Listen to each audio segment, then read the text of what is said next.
the Dementos, all of those top players on the stage with Faxbox and Banny. You have to clutch up right now in these final moments and against the best players, because if you're unfamiliar with how the tournament matchmaking works, it's 3 hours, 10 matches, and as you climb in points, you're matched with players close to you in that point range. So the matches only get more difficult, the players only get better, and these are the times, these are the fights you have to win if you want to be playing for your shot at the $30 million. A quick note too, if you're watching, this is the final game for Europe. There are those who are great at what they do, for these players but they never became to qualify great. for solos from New York City, to play for $30 million on a stage bigger than any stage Fortnite has ever seen. This is the last chance for Europe. There are a lot of fans out there of a lot of these players. Do me a favor. Go on Twitter. Tag your favorite players and show them some love. Keep the negativity out of this. Hashtag Fortnite World Cup, because Fortnite has done something that not many people ever thought would happen. They've put a focus on every player that has played out of their minds. And I want to be sure that all these people that have played, have qualified, have tried their heart out, they need to know that you're supporting the heck out of them. So again, hashtag Fortnite World Cup. Please let your favorite players know that they've done an excellent job. Win or lose, doesn't matter how many eliminations. All these people have a lot of heart. It's important that they know that. Indeed, a lot of heart coming out from all of these players. It's so incredibly hard to get. I laugh as you say, but honestly, what a perfect name to see pop up. All that being said, no mercy this week. Wayan picks up it. He says no mercy this week. Indeed, it's all about those last spots, trying to find the Shadow Bomb player as he rotates through, getting the shots going off here. And this is what it's all about. Storm Surge is on for 3 more players. Wayan pushing forward. Lacey Sher gets fast and then gets traded out by Rasmussen. We have our top 30. So Storm Surge is off. First placement threshold. I don't know why Mongo's not streaming. Over there in the mid-tarp, gonna hop on board with him, sitting on 46 points right now. Going to need a monstrous performance if he wants to top off. He's in a number of players. I don't know why Mongo's not streaming. That 60 range, don't forget. I hope he qualifies. Coming out of Europe, top 25, the first placement threshold, and Blacks is in a good spot to hit it with the 4 Shadow Bombs, using the first one now. The stream's got to be feeling good about how their players are playing thus far. Blacksuit and Skype both excellent thus far. Potentially see Vato at some point. We'll have to find out. 28 players, 26, 25. What a quick shift in player count. Points going out. 3 for everybody left on the board. Down to 22 already. This rotation has been lethal for so many. Such a big shift. Down to 21 now. Chip goes down. 20. Every time I feel like I say it, we're about to see 19. There's another elimination. The Toxic Donut removed from the game. Blacksuit pushing forward here, 2 eliminations. Don't want to get caught by someone boxing up, as we've seen so many times in the past. Trying to maybe land somewhere inside a box with the launch pad. Going to move forward with the Storm. Excellent position now. Has a chance to kind of wait and peek back behind. Someone is up above. He's got to be careful there. That edit going to jump up and move on through to the next section of this circle. Still not stopped. We're very close. You look at the mini-map, the blue and white cross over the circles. Once that happens, you know players are going to start boxing up and peeking back for sure. Back-to-back shots, back-to-back eliminations. No, he only got one of them. Daryl got the other one. That could end up being huge. Like we said, every single one of these interactions mattering, but Blackso trying to push the envelope and get every elim anyway. Will he be able to find it? He hits the shot. Wow. Gets the siphon onto Purge. All of a sudden, Blackso has single-handedly fragged his way into the top 5. 57 points, but we've seen more. He needs to keep pushing. This is the last match on the server. This is the top 5. Frenzy, Nate, Screeky, Masato, and Blackso will be closing out the European region. Blackso right now extending the time route on the Shadow Bomb. He's in your bottom right. He drops down. Nate gets taken out by Masato. Frenzy begins to work. Top down. Takes 55 fall damage. Blackso pushes in. Him and Masato in the same box. Masato disengages around the side. Blackso desperately trying to find the shot. Needs everything he can. Top 4. Screeky goes down as Masato finds it. Frenzy continues working from the top down, but Blackso needs the space. No builds left on Frenzy. 47 points for him, 57 for Blackso. This is his chance. Can he get Lestream to the World Cup final? Nice high ground. He's looking for it. He finds the first shot. 88. Can he convert? No. Frenzy picks up the Elim, but he finds the 30 right after. Needs the Elim and the victory royale. 461. But can it be enough? And can he close it out? He's looking for the shot. 49 shield, 85 health, no builds. Let's go! Frenzy gets cleaned up. 61 for Lestream Blackstone. But will it be enough? Courage, will it be enough? We will find out, folks. 5 weeks of solo competition have led to this moment in Europe. The queues are done, and now it is time to find out who exactly has made it on through to the Fortnite World Cup Finals. Who will take up those final spots from the European region? Let's go, Mongrel. Here we go, ladies and Let's gentlemen. go, Mongrel. Let's go. And Dretta, who throughout the entire day was in that top spot. Let's go. Skype. Let's go. Secret Mongrel. Let's fucking go. On in was what everyone was wondering if he was going to do it. Yep. People had high expectations. He clutches in the end. Mku, Teak, and who did we just see in that last game? There you go, man. Blackstone, he makes it in for Lestream.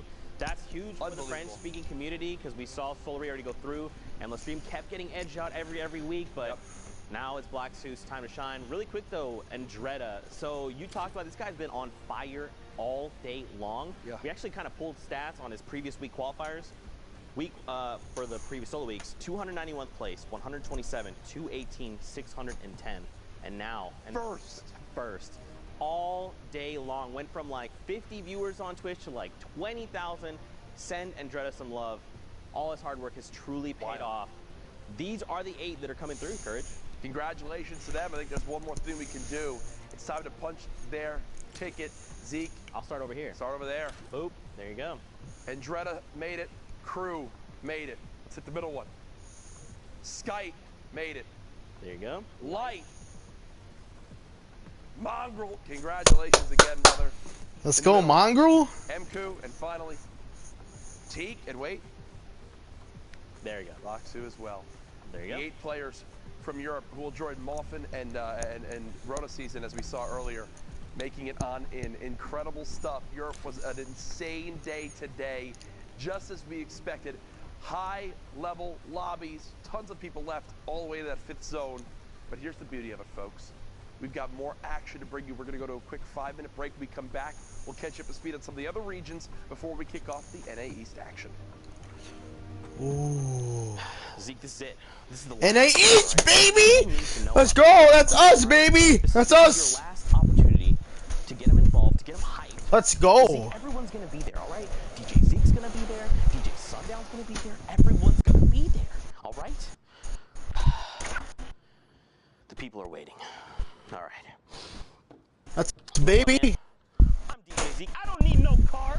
But what you need to do is buy your tickets to the block party. Tickets are only $35, Fortnite fam. Listen, all right? June 15th, 16th. Fortnite fam. Oh yeah, Fortnite fam.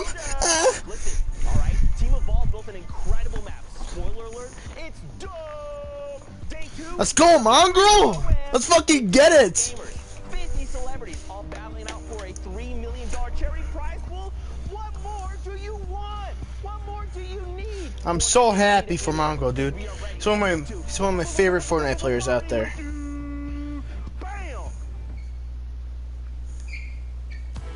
Hey, Fortnite fam, Sundown here, and today we're going to talk a little bit about the Flintlock pistol and its impact on competitive play.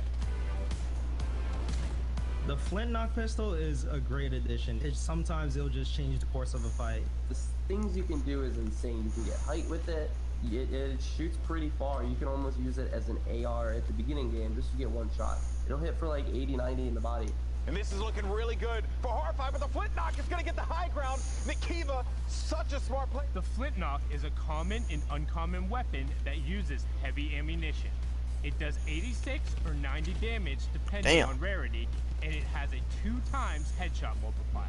This means that outside of a sniper rifle, it has the highest single shot damage potential in the game. However, However, the Flintlock only allows for one shot at a time, has pretty decent damage fall off, and also takes 3 seconds to reload. In addition to all of this, the Flintlock also has a mobility component to it. When fired, it will impulse the shooter backwards, and if the bullet strikes a target, it will impulse the target away from the shooter.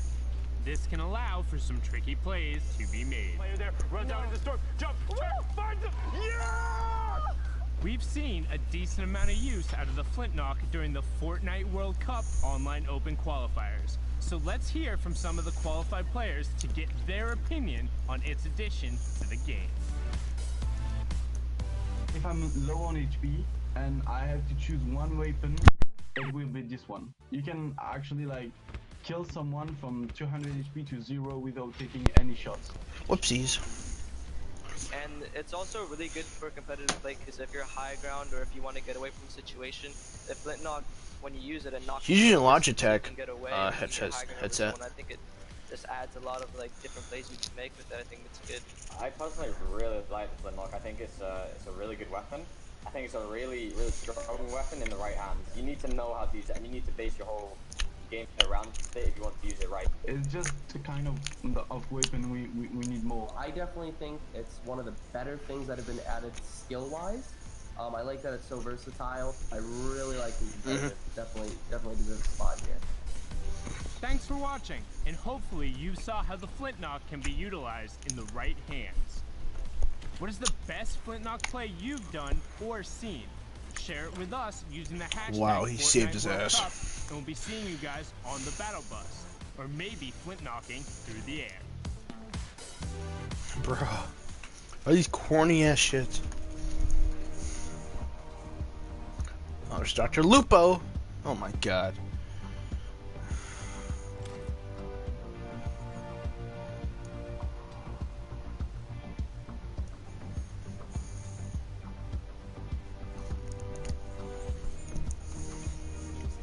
Bruh.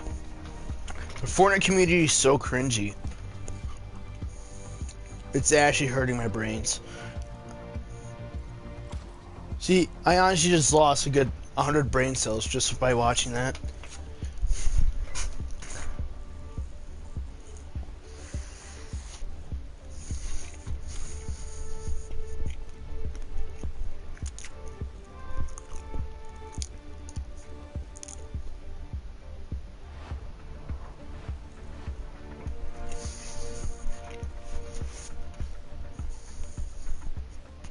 Dr. Lupo. I like him. I don't mind him, but it's just. Ladies and gentlemen, welcome back to the Fortnite World Cup. This is the final week for solo qualifiers, so if you're trying to make your way to New York City to punch that ticket, now's the time to do it. You miss out, that'll be that. Coming up next, we have Asia and Oceania replays. Those regions have already played out, but before we get to that, I asked a question when I was with Sundown casting the end of Europe, and that was where your favorite drop spot was. And we are lucky enough, because of the magic of Twitter and the production team who is always top-notch, a little social log. I want to see what everybody said about everything. I just want to put this out there immediately. My boy Till Truth agreeing that Viking Village up top, one of the best in the game. Disco, Frosty Dusty, Jung Junction when running solos. Unless it's a hot spot, dropping factories by Flush. Racetrack, Lazy Lagoon or the Block. The Block, honestly, we're seeing that more and more. A lot of players are picking that up. Because of Tfue. Look, Tfue was going to the Block. Everyone's like, oh my god, it's a god spot. So everyone's just going to it. Time and time again being Because of Tfue. Paradise Palm, Salty Springs again. Pressure Plant, and I believe that is the very southeast corner of the map. Some players call it Westworld. There's all sorts of names for these locations where they don't have a POI name on them. Kind of interesting to see how creative people can get. So I appreciate that. Thank you very much. I'm always curious where people are dropping as hard as I can to avoid any of those spots. Thanks for telling me where to not go. But I do want to see where Asia and Oceania go. And in order to do that, in order to look at those replays and get a play-by-play of everything happening, I need some players to give me some insight. And those players, in this case, will be Monster D-Face and Zeke. Thank you, Woo! Dr. Lupo. Back at it again, Zeke. Are you ready? Ready to rock it. I believe you are ready. That's why you gave me the fist bump and not Courage JD. Fortnite fam, we hope you guys are ready because it is finals day. We're hopping into some replays from Oceania that happened this morning. Most prime these guys up to boy. have them, you know, share their moment because them qualifying was a big deal. Yeah, absolutely. So let's get ready to hop into these games together. Is there anything you're excited about? Zarby? Forward to, Monster? I mean, I'm looking forward to just watching all these games unfold. I follow like every competitive player on social media, so to wake up to my peers, kind of happy that they pushed through, or unfortunately, sometimes, you know. Zarby's good, I know that. Tail end of that, you know, see their errors, where things Was he the one that, or that's someone else? Because at the end of the day, no performance is perfect. And when you kind of go back and really look at it, a lot of times you spot your own errors, so it's kind of crazy how much Fortnite has developed and evolved, and how much more room for. Yeah, Zarby. I watched this kid before he even went to Ghost. I mean, we can always be getting better, not only in The guy's a god. He had like what 35 kills in solo squads. He's on controller. Man's a legend, dude. Oh my god, look at his loot. Damn. 44 players here at Storm Circle 5. We see this all the time, right, Monster? You know, great pick up of Magsy there in midair.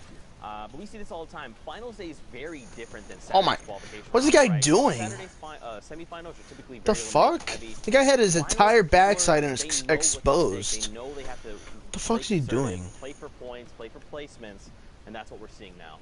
Yeah, it definitely goes without saying that these last days when, you know, everything's on the line, there's just so much more pressure on you to perform that you are going to be more hesitant. Not only that, you have to Imagine getting killed by a mobile player. Imagine getting Imagine getting killed by a mobile player. At the end of the day, look at how many players don't make it to Sunday.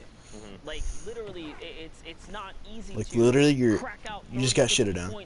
60 points if you're on EU at times, just to make it through. Like the competition is that stiff. So there's a lot right down the line. If you make it through to Sunday, you got to give yourself a pat in the back, regardless of how you do it, because it's no easy feat.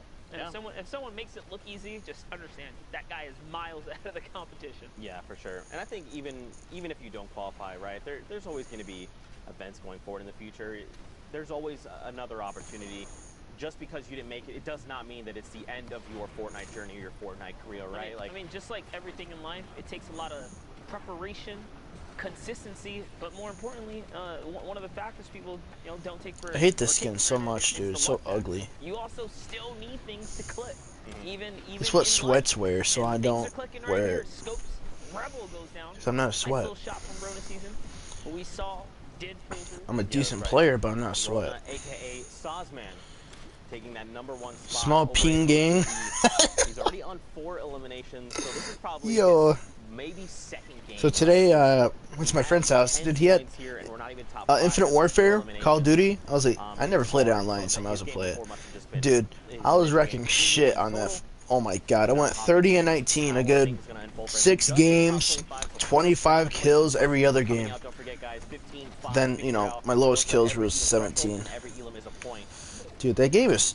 Dude, there's like nobody on it. All of them are garbage. They have like... Dude, they have no thumbs.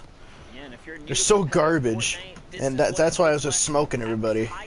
It's so fun. I love to play Call of Duty on this channel.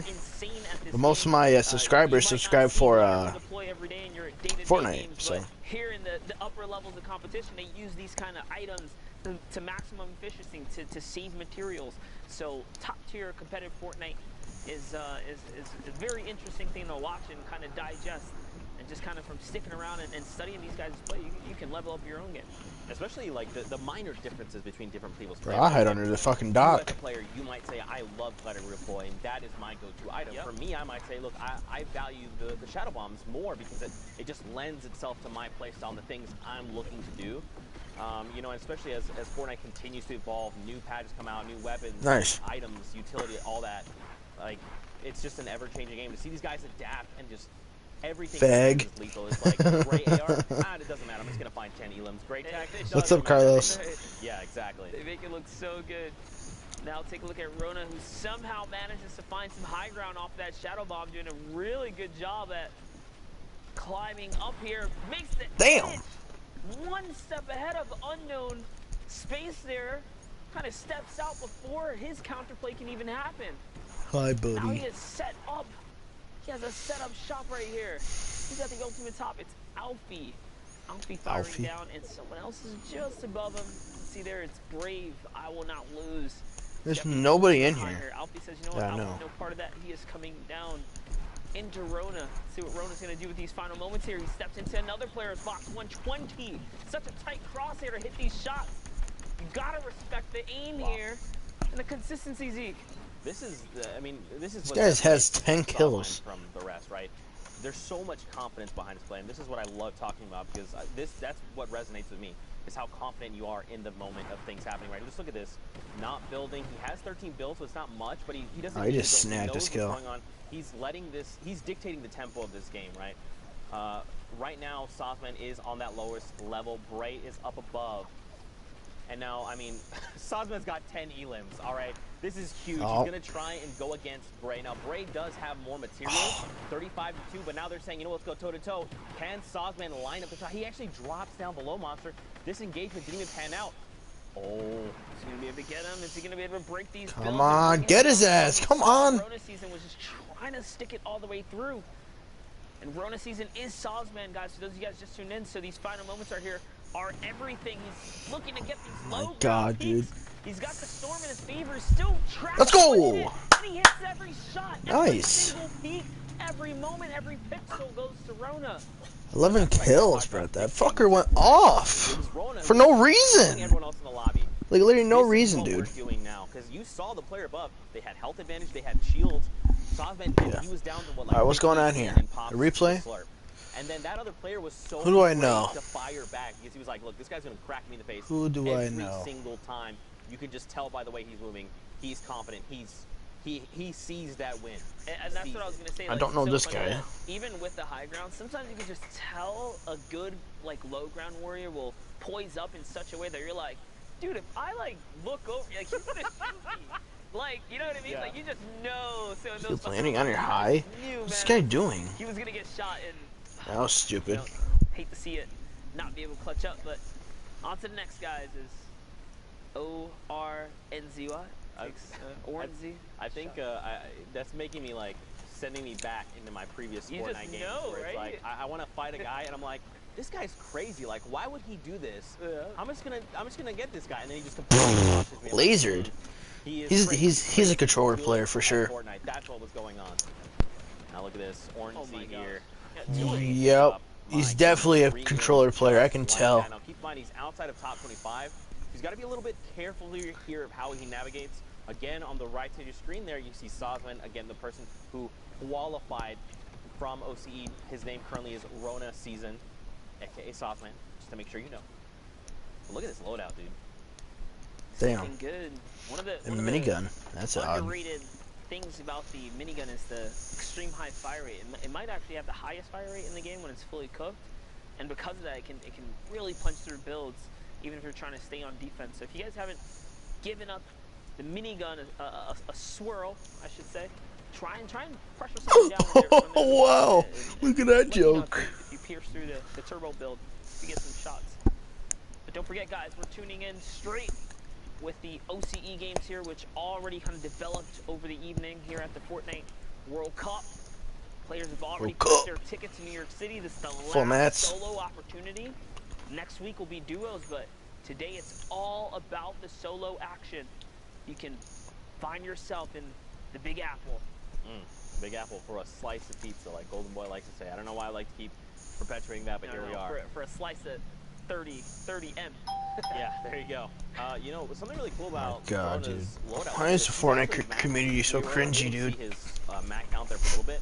He's completely maxed on everything. He actually has extra metal laying close by. Max rockets with the 12.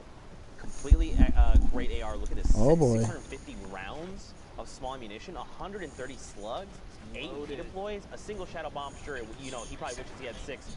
But this is a loadout you want to make plays with. He's going to send shots over to the player, trying to get in. Lucas is going to get caught Let's out. go, buddy.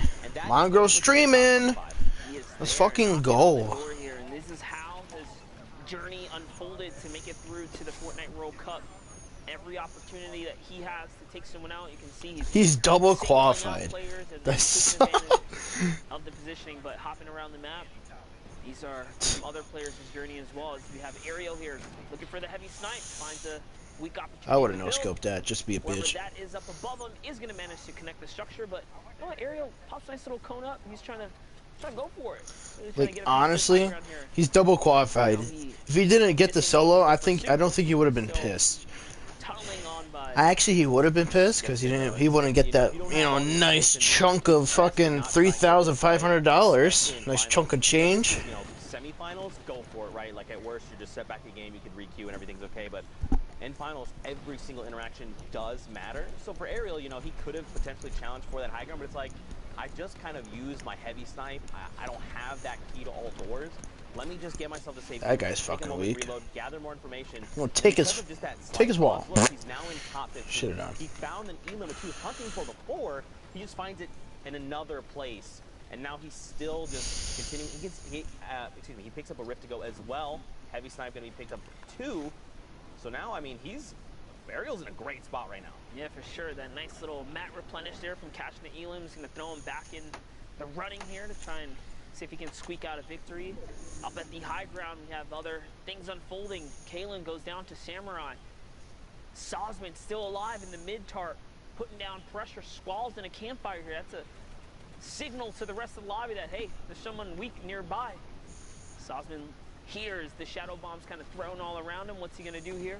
He's just on the hunt. OCE region specifically requires you to get a ton of eliminations if you want to be number one. There's only one spot up for grabs. And there it is, another player nearby. That's all shield ripped off. He's going to push that. Sees a player above him. He does see a player above him. He's going to try and maybe make something happen. But look, don't forget, he still has every single rocket. Nice rocket right there. 12 rockets. This payload is about to destroy so laggy. builds all the way around. And look, Ariel as well up on the high ground has them. So the I don't know first why rocket they from don't Ariel fix comes that. in, and then Sosman's second finds an elimination. Another rocket from Ariel up on the high ground. And look at this. Down below, they're just desperately trying to keep their builds up, and they're burning through mats. Sosman is now out, and look, he gets challenged from the front, challenged from the right, finds the two players, and he makes this a 1v1, but look at his HP right now. First rocket's gonna come in. How is he gonna pull this off, Monster? I don't know if he can. He doesn't really have much going for him. 24 health. He picked up 500 metal from 0 to 500. 50 builds. This is huge. If those get fully built off, they're going to absorb an entire rocket and still stay built. But way, dude. This is a tough spot. Oh. That's a tall ask.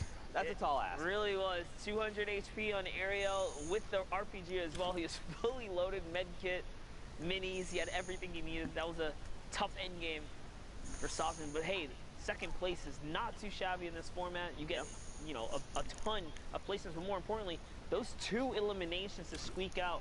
We've seen the difference of 1 point was literally what all these games came down to. So that little flick of the moment, that little, you know, reaction to jump down there and go for it, that's the risk you take, and that's the payout you get. Now we hop on over. There you go. This is, so don't forget, this is now, we're in Asia replays. You can see at the top right. So these shout out to the one person watching. While we were all asleep. I was asleep like a baby. That's not true. I woke up several times. I was mad about it. Moffin XD, though, was the victor coming out of that Asia region. Yep, you see there. Moffin finds someone. What's up, Jordan? How you doing? Capitalize on a nice little elimination. Sees the loot back there, but might be a little too far to go scavenge for, so he's just on the hunt still here. As things are poised up outside of the Dusty Divot. Really tough place to battle out of. Never want to find yourself in the center of it. Nice shot right there. Damn, nice. You catch someone who's running right by. These competitive players are so good with the accuracy. Oh, he's trying to play. It's all about timing. It's not about accuracy. It's just timing. Get all the mats and stuff that he did not battle for, and now he's got the storm against his back, and there's no way that man was going to get out of there because with the 60-second threshold now, the storm can also just reward that Elim regardless to Moffin here. And whoa, he jumps into the zone for the desperate materials. Didn't even rip out. Ouch, it's going to cost him like 70 health there. That's a lot. Okay, so he did pick up 3 campfires. Sure, he can heal up, but that's such a tell, right? The moment you place a campfire, you're telling everyone around you. So Jordan, next is gonna be the NA East, which is, you know, Tfue. Ninja does play. Yeah, Liquid Poach. You got TSM Myth. You got everybody that we regularly watch. Relatively safe rotation, but like, again, he's in critical condition. If he finds an Elim, it's gonna be huge. That Scythe is gonna just put him right back into fighting condition, but he's got to find that Elim. Dude, talk about like insane rotation. First of all, he didn't get shot once coming from the further side of the Dusty Divot, and there was multiple players set up on bases. That is what we call that little bit of luck factor that sometimes you just need to kind of pull through here, because so we're just fat chilling. It doesn't happen like that very often. Someone gets rifted up there, Moffin lands a nice little 78. He's still in the game right now. Still in the game here. Gonna reload that heavy snipe, so just look for an opportunity. I doubt he's gonna try and go for close range snipes. He's probably gonna use that to just punch into people's bunkers. He has his own rift to go. If things get a little hairy, I think he probably wants to use it because if you, this is great. Just punch through, there you go, and use the other player's rift. Community rift again. Yeah, but look where we're going right now. We're going on the little lip there of Dusty Divot. That's such an incline that if you don't make it first, you can actually box other people out, and then they have to burn materials to get over the little hill there. So I like that play, just saying, you know what, this guy used the rift, and look at this, prime real estate. You just said it too, right? Like, you want to get on the lip there and see what you can do. Moffin comes in with some shots here, looking for the replacement. Wow. Nice. Pulls off the cone, Zeke, just like that. And this is huge now too, because not only does he get all the elims, the campfire's still going, so people are gonna be like, oh, that player must be weak. Would we like to engage him? And Moffin sitting on 200 is like, please. No, yeah, absolutely. Like, come on in. Hey, welcome to the stream. Big mistake for someone there. We're just watching World Cup. Let's look at this map here. Next is gonna be NA East. So we're gonna root for Tfue. I hope so. Hope Tfue gets qualified, because he already qualified for duos, I believe, with Cloak. Nice shot right there. Oh man, targets hit with the Shadow Bomb. Don't forget, guys, that animation while you're in Shadow Bomb as well, you're vulnerable. You are very vulnerable. You have to be. I don't understand. I don't know why people just don't watch. In the Shadow Bomb. You know what I'm saying? Man, Charmy is just like just stay in the stream, just watch. But no, they leave. In the long run, because I mean, like, it makes no sense. It really doesn't make no sense. I like to pose this question. I've already posed it to Pookie. I've posed it to Kitty. You know, you guys. You know what I'm saying? It's so gay. They just watch for like a good 2 seconds and leave. Like, what the fuck? Go send him a follow. He's incredible. But you've been in situations like this, right? You've played in Summer Skirmish. You've played in, I think, Fall Skirmish as well, right? Yep. You know, we went to Korea together to watch the Korea Open. So you understand what these players are thinking. For maybe people that are kind of new to Fortnite, that maybe this might be their first time tuning in, you want to just break down some things for them. Yeah, like for instance, like rotations. Like what is Metsu thinking right now as he's barreling toward trying to keep himself safe, right? Yeah, well, like obviously initial threats, right? You want to handle everyone here. Nice little trap play. So just even every single decision can be broken down. The way they use traps, a lot of these players, you want to double trap left and right wall, so you cut off all plans for escape. Right. Something small like that. Here, editing his way down, right? He does not have an escape plan. That Elim right there is going to give him the launch pad, of course, to get the escape route off the high ground, but just recognizing height differences, the way competitive players play zone, they typically like to hug the zone. They never give too much. He's not going to have enough time to get that kid off. They take their time and kind of hug the zone instead. Flirt with that storm line. So many little different things. Hey, dude, he's not going to have enough time. Competitive play, and you can really just nitpick and break it all apart. It's so crazy. Yeah, he's not going to have enough time. Yeah, he has to get a kill. Talking about that stuff. I'm not great at articulating my thoughts with that kind of stuff. I understand what's happening. I'm like, oh, I'm trying to tell you a thing. Like it happens so quickly, especially in Fortnite. But that's one of my favorite parts about it. Is just like the action, the APM, the actions per minute in Fortnite is unparalleled to any other VR I've ever experienced, and that's what really draws me to this game specifically. So we are looking at Moffin, who pulled through, man, took it right underneath the feet of people like Aim Hero that Zeke and I had. We had the pleasure of casting it at South Korea. He crushed it. Yeah. We saw Sinnoh out there. We met him. We met all, dude. It's like so surreal, dude, yeah, right? Dude. I remember that story so that would happen so vividly. We met him because we were like, you know, we're like in almost like a green room waiting to go, and we saw players around us, and Angel was like, he popped in the room, and we're like, oh hey, like, hi. Matter of fact, remember there was like this divider. We were standing over it, and they were like, Zeke, I love you. Oh. And I was like, wait, what? And they were like, yeah, you're Zeke, and you're Monster D-Face. And we were like, wait, oh, first of all, congratulations, Muffin XD. You know, we know you're the victor, and that is exactly why 11 eliminations and the Victor Royale, 21-point game, massive lead for him. But yeah, I remember, and then they just called us out. These are the definitions of a sweat. These guys that are playing this. Crazy to think outside the country. Yeah, that was what was so out the country. This is Fortnite on a global scale here. Man, how you know, that's so crazy. That was like at the beginning of the year, and now here we are, dude. We have not made a full year casting Fortnite yet. This thing is just like exploded. Oh goodness, the snipe coming out! Oh, wow, what a massive shot coming out of Muffin there. And look, check this out. 31 players left. He's already on 6 eliminations. This guy is crazy, and this is who is going to the World Cup Finals. This is the level of play we will see in the finals. Yeah, Muffin's gonna have to bring it. Unless he chokes. A player who's only experienced one region, let's just say, against the likes of the rest of the world.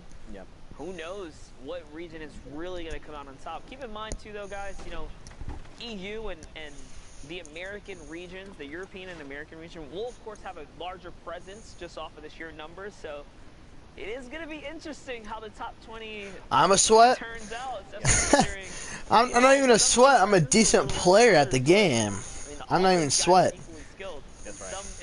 That's what I call myself, a decent player. Be there, all of them. And you know what's funny too is we interviewed, in case you missed it earlier. I call myself a decent player, not a sweat. Interviewed Sogman, the winner from OCE, and you know he was just basically explaining like, you know, we asked him how do you feel about going into the Fortnite World Cup. Shotgun, by the way. You know, OCE plays differently than NA does, and it's going to be interesting for me going to finals and competing against that because we just play so differently. So I almost in my head like I just imagine everyone kind of playing their own game going into finals, but at the same time like.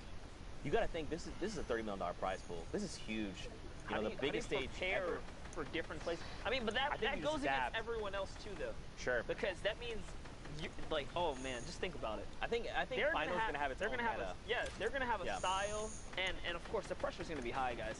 I think the real question is who's gonna have the confidence to take a fight and win a fight. Like, who is straight up gonna have the confidence and just be like, you know what, I don't respect your builds, I'm pushing. That's like who's gonna be that guy, right? Because that's really what it comes down to. If you are confident like that, that's why you see people like Bugga, Dubs, Clicks, right? Stompy. They was like, what duo are you? I don't care if you're Kinstar. I'm gonna take your wall right now. Exactly. And that level of play is why. And dude, we've seen Stompy do it every week. Even this time around, he got 11. He was just outside of top 10. So trust me, he's still here, guys. That's what they do. They just do crazy plays. Yeah, that's actually something you taught me way back when. Is you cannot. Let's say it's just Zeke, me, and I'm in this game somehow. I don't know, some alternate universe, and I'm good at the game, and I'm fighting off against someone like Muffin here, who qualified as that #1 player going into finals. I cannot stop and sit here and go, that's Muffin. I know what he's capable of. I can't make a mistake. I just have to go. It doesn't matter who that is. I just have to play my game. I have to play the very best that I can. And at the end of the day, that's all I can ask for, right? Like the moment you stop and think, that's Tfue, I think that it's already too late. You've already made the error, right? Like you can't stop and some people can't. So they're like, okay, I know that's Tfue. I know he's gonna try and probably do this based on what I've seen and the information I have. But if you're just sitting there and thinking like, oh man, that's Tfue, I don't know if I can fight him, like, no, you can fight him. You've made it to finals for a reason. Take the fight if you think you can. Yeah, right? It's also gonna get crazy too because for Fortnite World Cup, if you guys don't know already, we're going through full games. The early game story, the contestant, the points of interest, who likes to land where the map's gonna be at that point, right? Things are gonna change, and the game is gonna be played in a way that we have not seen yet. And that's what excites me the most is that we're gonna see 100 of the world's best under one hub, the Fortnite World Cup. Oh man, I can't wait. I can't wait. And to see all the Fortnite fans there as well, kind of cheering on the people they support, it's gonna be. Are you ready to feel the crowd's energy? I'm gonna cry. Rip through your body. I'm gonna cry. Dude. It's literally you're gonna feel the vibration of the entire stadium. Just erupt when incredible plays happen, you know. Oh man. Man, dude, chills, dude, chills. Chills, dude. Oh yeah, we just fist bumped. You guys didn't see it, Fortnite fan. We had a little bit of a moment there. We hope you had that moment with us. Hashtag Fortnite World Cup. Are you ready? Are you hyped for the Fortnite World Cup Finals in New York City? Alter Ego here finds an elimination, cracks that player. Now this is his first elim. He's probably hoping for more, right? At this point, he wants as many points as possible. So he's gonna look to probably play a little bit more aggressive, right? But look at everyone else. Moffin, the #1 player who came through for Asia, is in this lobby, and he's dominating the high ground. 12 eliminations, by the way. He has just been shutting it down while we've been chatting up the storm here. Moffin going for the high ground. He's holding it. Nice little side jump right there. No errors coming out of him. Look at how he used the boom bow to crack open all the builds. Nice little 82 right there. Here comes the pressure. Can he get the follow-up? He's looking for it. Nice little side jump. And that's oh, he's so weak. There we go. Bye-bye jackpot. Moff could not even get the loot off that. Couldn't get the spoils. Another boom bow crack open right there. And when a fresh build comes out, if you do not hesitate, you send a boom bow right away, you break it all open. So that's how he's able to just like catch these players off guard, because those roof panels are just, that's it, exploding right up. Yeah. Down to the low ground, CXV gets one elim there, and it's Macy and Mev who's going toe-to-toe. Moff still just has the dominant position. Yeah, I mean, look, so he's going to drop down. He's got the single build, so he had to take a little bit of fall damage to rejoin everyone from the stratosphere. Macy's down below, and look at this. Immediately, boom, he says, I know you heard me take this fall damage. You don't know how much it was. They go for the challenge, and Moffin was prepared. He knew. Again, it's just about dictating the game, right? He's like, I want you to challenge me. You know that I'm hurt, how hurt I am. You do not know. And just like that, dictating the game yet again, cleans up that victory out. 15 eliminations. Points is that? It's that 25-point game. That's literally doubling his score out of nowhere. If you were in the top 10 and you had that come up, that's it. That's crazy. That's crazy. Now, guys, you know, we've had an awesome time, but for now, we're going to hit pause. Let's send it back into studio with Dr. Lupo, because I believe the doctor is in. What a terrible, repetitive joke, Zeke, but I appreciate the effort. I'm appreciate that. Crazy games from you get fucking roasted. You love to see kind of the meta changes and how different regions present themselves and the way that they adjust their gameplay relative to everybody else. But Europe today, and as we've seen multiple times in the past, Europe has done an excellent job of putting on a show like I think few people could even possibly imagine. And to talk about that and an interesting turn of events for who ended up at the top, joining me right now is Sundown. What do you think so far about Europe? Thank you so much, Lupo. Indeed, it was crazy. So just a couple of quick facts I want to write down.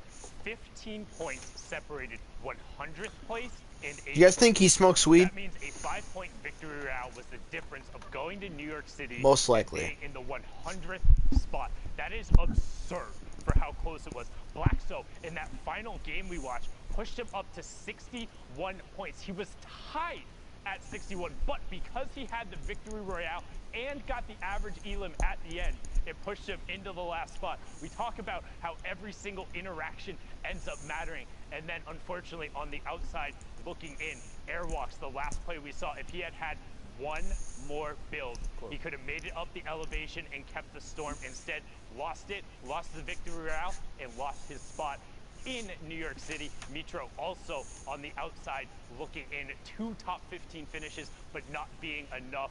That lets you know how crazy it is. However, the player who took the top spot was Cyphers in Dreda with a crazy run, and we're going to be joined. I want to meet you to qualify too, but now, and Dreda man, how are you feeling? I'm feeling very good. I mean, I would hope so. So we saw you yesterday put on an incredible show. In week after week, your placings have gone up. What was the difference between this weekend and all of the other weekends? Were you just feeling it? Did you eat your Wheaties for breakfast? What's going on? The thing is, the other weeks I wasn't that confident, but this week I decided to try and talk with someone while playing. So that kind of helped. Getting to like talk to people, getting them to calm me down and stuff. And I got good RNG. Very good. Nice, yeah, being able to get all of that and put it together. Very good. So you got off to an incredible run, winning 2 of your first 4 games. How were you able to get those victories? Did you just dominate them out? You had a solid amount of elims. What were those wins like? I was using the bowler to get the end game, and then I usually found out like when I needed to drop out and stuff to go for the eliminations, and I usually had my bowler until end game. So the thing is, you should try and keep your bowler until end game, because it's really strong, dude. You can go out of your bowler, get a lot of kills, and win the game. Also, you can use the bowler to get height most of the times. Yeah, so I did that sometimes. We saw you execute on that a number of times, which is kind of something we were talking about, pushing the gameplay and actually turning the baller into something that was aggressive. Now, kind of about midway through, you looked at the we're in leaderboard, Converse. saw you were in such a lead and knew you'd be able to close it out.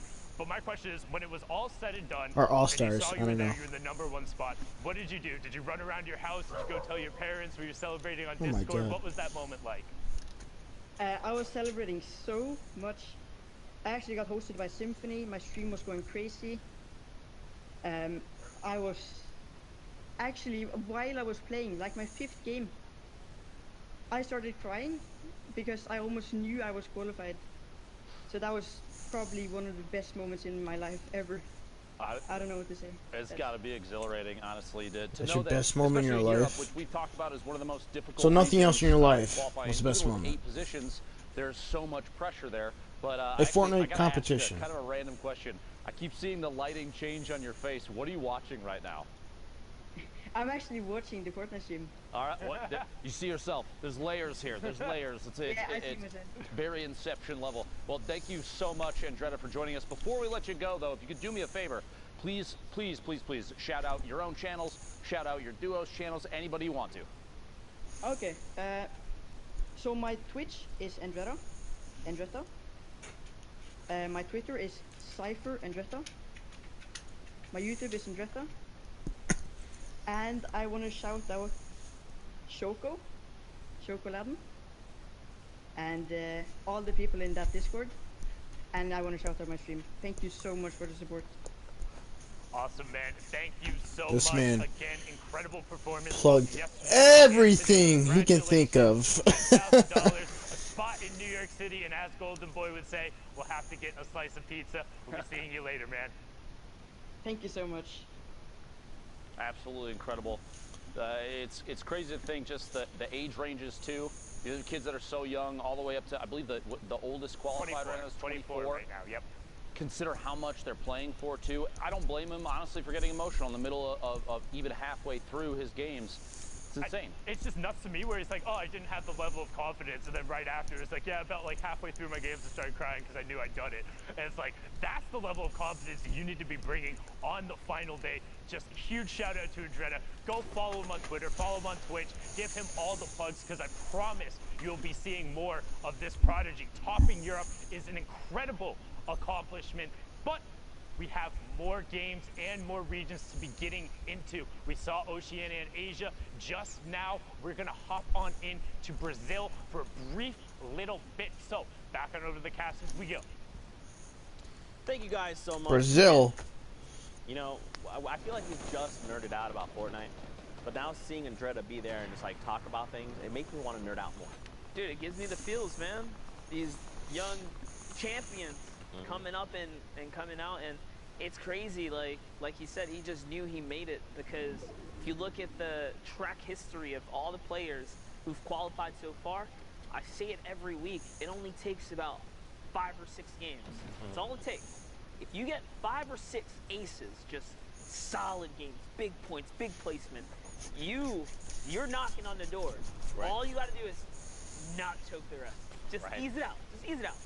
Get a couple here, get a couple there, secure the deal, and Andretta knew 5 games in, oh my gosh, I think I got the 5 that I really needed to make it to New York City. And that was it. That was like literally it.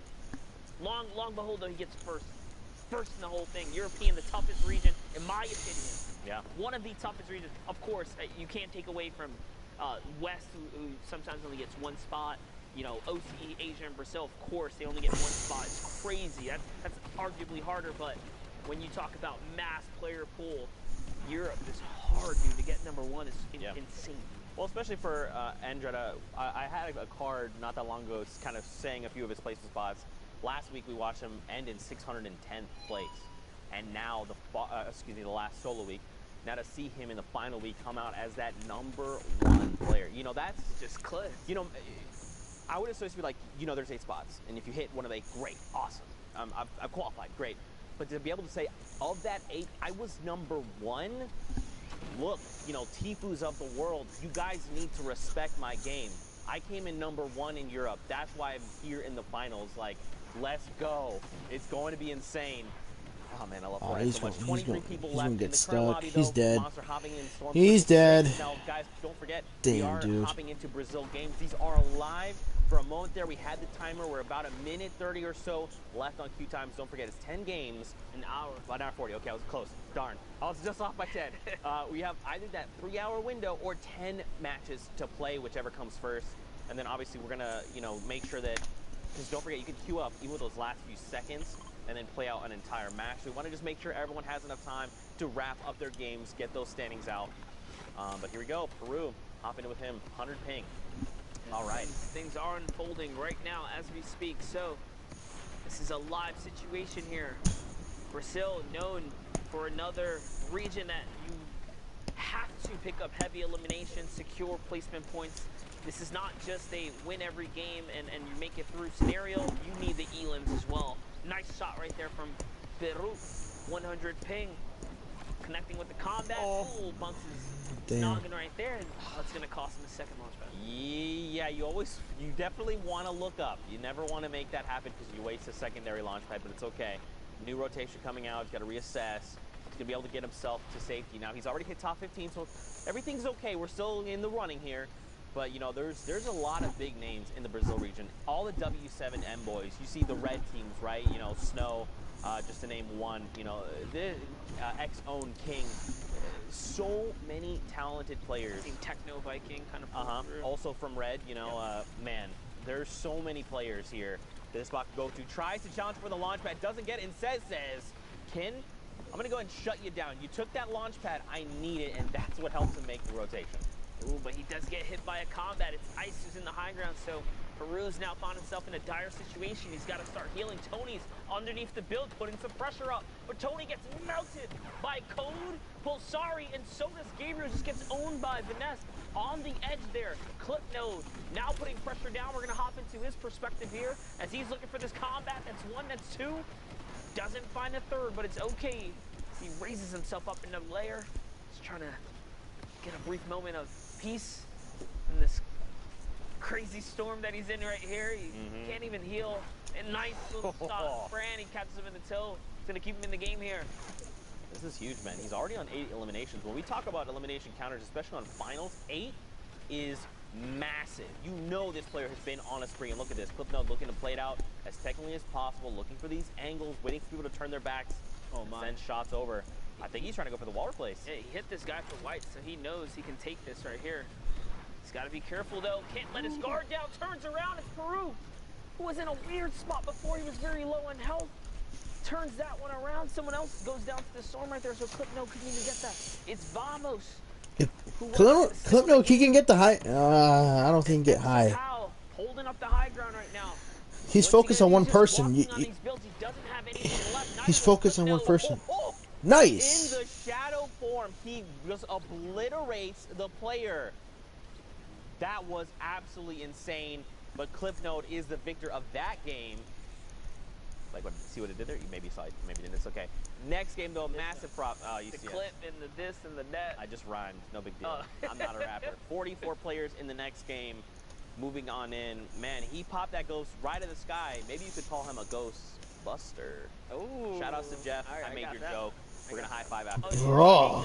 Yeah, he wanted me to make the joke on broadcast, so I did it. Again, guys, hashtag Fortnite World Cup. Give production some love. There's so many people that. I'd rather sit on a fucking cactus and have a hemorrhoid than let's do his ugly ass jokes. I honestly cannot give and express Jesus. enough love for. So just say hashtag Fortnite World Cup production team. You guys are awesome. That would mean the world to me and to them. And an hour and a half. I guess 36 minutes. I'm just gonna be specific because everyone's always like, "You're rounding. Don't do that." Sorry, it's just how I work. Yeah, Zeke, there's 1 hour and 36 exact minutes and 13 seconds at this current moment. Every second, every moment matters. Right. Here we go. It's Fax trying to get this guy to come down. Combat redeploy. He gets behind the tree. Tree works on his favor, and Ooh. You saw, dude, he was like, dude, I want this elim. I worked real hard. I need to find it. And they shadow bomb out. They're like, no, no, no. Oh, and in the end, it was the elimination credit. He must have fallen to the storm. Don't forget, with those recent changes, you got to be more careful, man. That 60-second timer, you can't play around with that. Dude, he must have, I can only imagine in shadow form, if you wall hop off of a structure and it throws you back just a little bit. It must have been just enough to hold him into the storm. Yeah. And that's how Fax caught that elimination here. As the congestion, this is unreal for the Brazil region. You don't see it get this crazy, but 40 players basically on a non-moving zone right now. We're just approaching the first. Luco boy finds Mew Pao there, and Oni Tomori is putting in some pressure as well. Just kind of see what he can find here. Fax just waiting on by, trying to... He's got the launch pad. Holding it in the hand. Yeah, he doesn't want to give it away, because if you put it down early, it does make that sound, and players know, all right, community launch pad, there you go. Great, you making sure that the storm overtakes it, so if anyone else wants to do it, they take the damage for it. Bro, we are nowhere. Still 9 players. 8 players need to fall before top 25. Yeah, this is actually insane right now. These guys are sticking around for placement in these final moments here. But if you want to take first place, you got to get elims here, and that's why Fax is being so proactive right now. Something to point out too, check the right side of your screen. The damage threshold, don't forget about that. Oh, he is hella Look weak. at this number though, 1,000 damage above the threshold. This guy is putting he just got lasered. Work right now. Fax, he is going full send. He is aware. He wants to try and qualify. Remember, there's a spot up for grabs in Brazil, and these are live games happening right now. So, you know, Oceania and Asia happened overnight. We still have to crown a champion coming out of the final solo week for Brazil. Yeah, Fax is already at 13 points, so if that was his game 1, he's way ahead of the curve here. This might be about his 3rd or so, but nonetheless, he's still in the running right now. These are some respectable points to be had. As he's going for the high ground. Clothesline to Zoom. Straight up. Hits him with the 96. And now, he's in it. But he's going to go down to the low ground here. He doesn't want to contest for the high. He still has to pop some minis. And the server's collapsing on him with raining fire here. He's got to be extremely careful. Lucky for him, the high ground is in a battle of its own now. Fax catches a moment to regather himself as Ganks and Lorax is in the high ground. Man, and look at all these players coming in from the community launch pads, any rotational tools they had, the Rift to goes. Oh yeah. That's a weird place to be, man. You can't build on that thing. Yeah, you gotta be careful. You have to build over it. Up and over. A shot into the storm. Oh my. That is Tuela is picked up. 2. Tate as well. Frita. Batata Frita. 2 eliminations of aim. Is that another? Oh, that one's just yoinked from him. He almost had it. But credit is still to be had here as he is turning up right now. Bro, I can't pronounce that the way Zeke did, but Batata Frita is going in right now. He's looking for this high ground.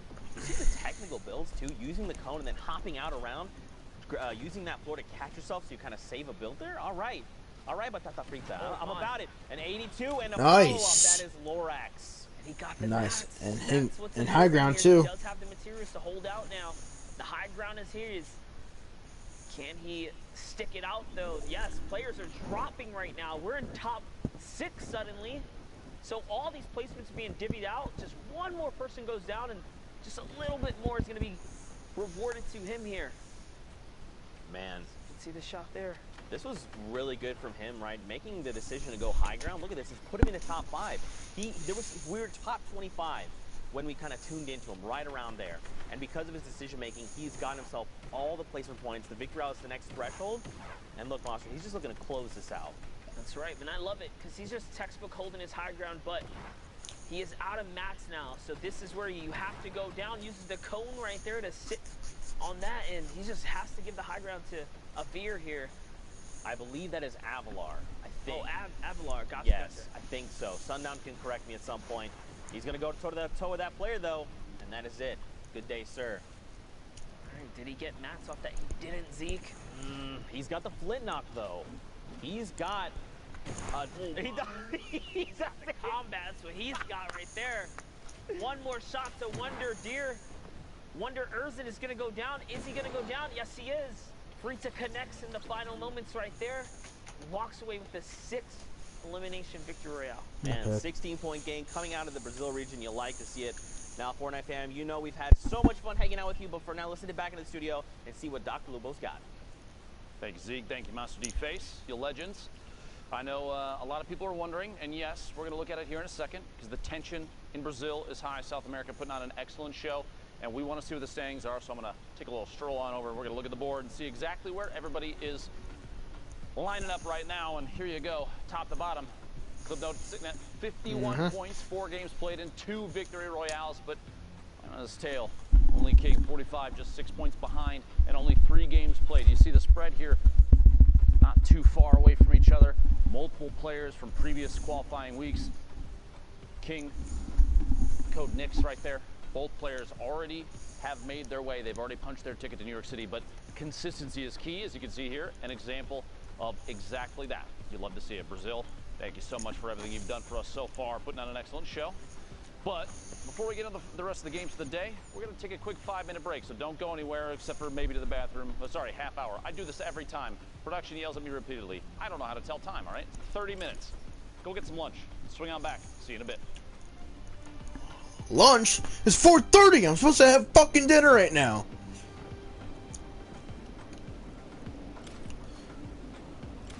Up next, NA East. 30 minutes. Okay, I better put a timer on.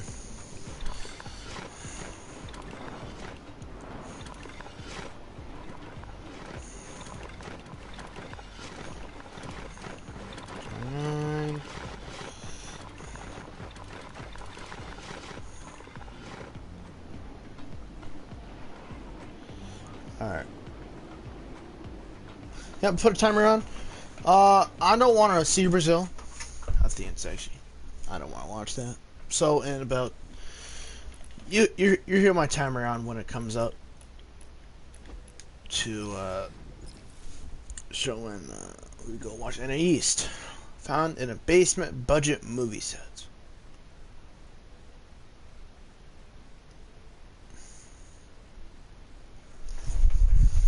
Where would that be?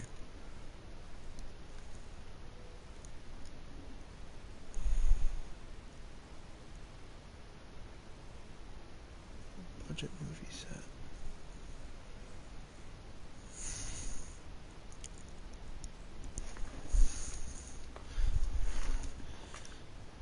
Budget movie set.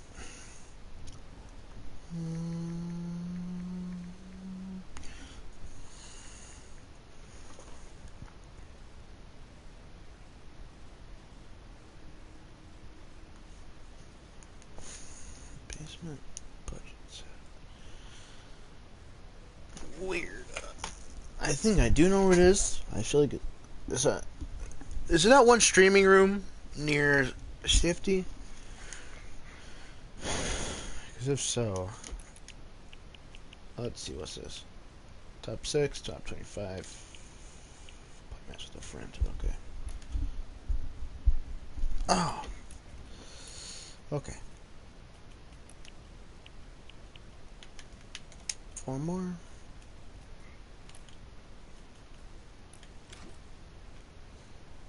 Okay.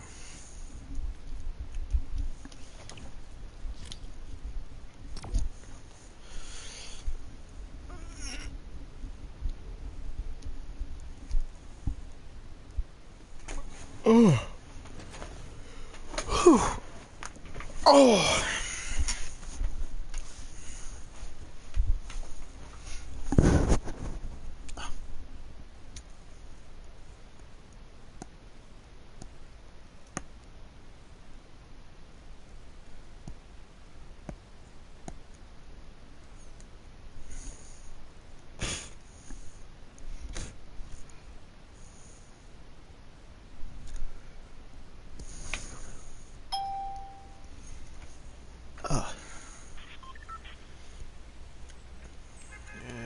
It should be over here in these houses.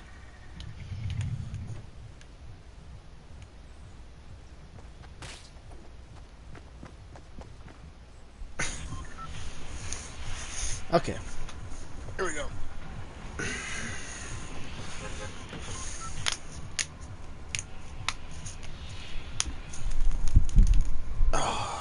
Fans are warmed up. Let's go.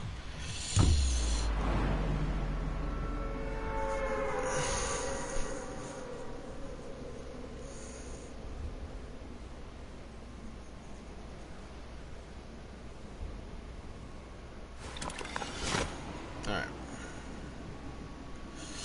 Here we go.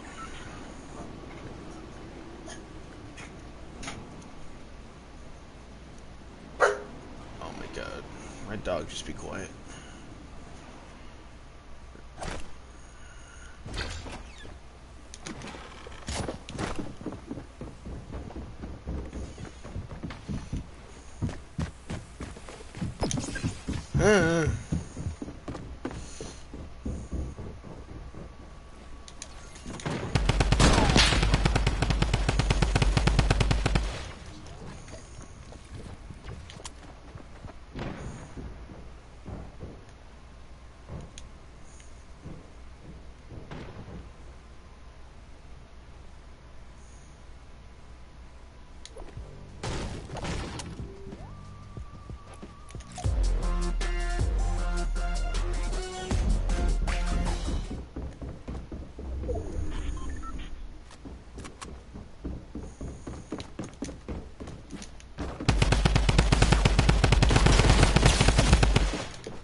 Bro, if you dance, don't shoot at me! That makes no sense!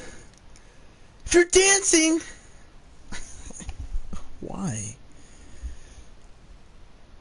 If you literally dance to someone, that means you make friends. You don't go up here and fucking shoot them. Makes no sense.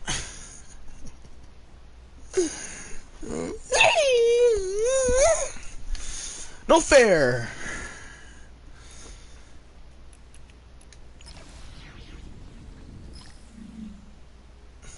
Nice. That 4x just unleashed his right butt cheek. That's exactly what I want to see. Oh yeah, thanks game, yay!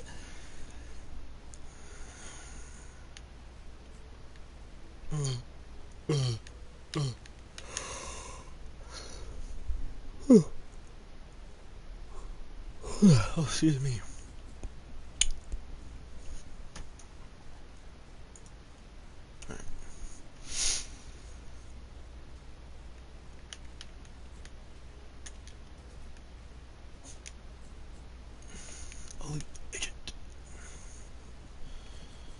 Or Cloak Shadow.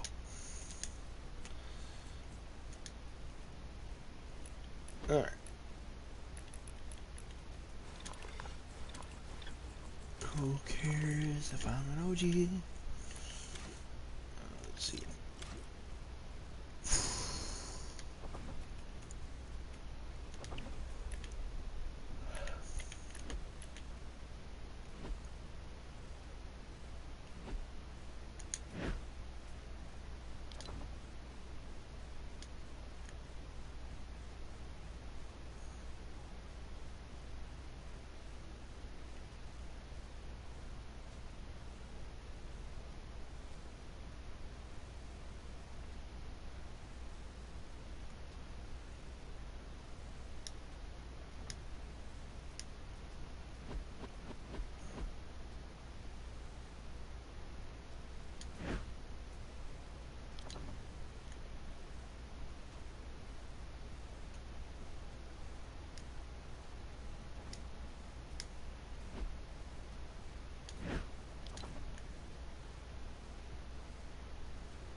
I wonder if I should do this. I'm not gonna take Fortnite competitively though. It's not what like a full-time job is. You know what I'm saying?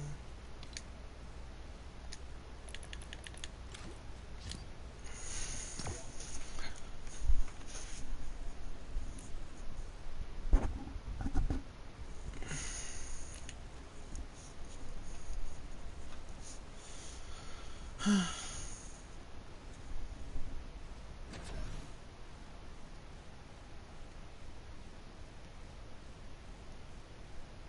can change which inventory screen.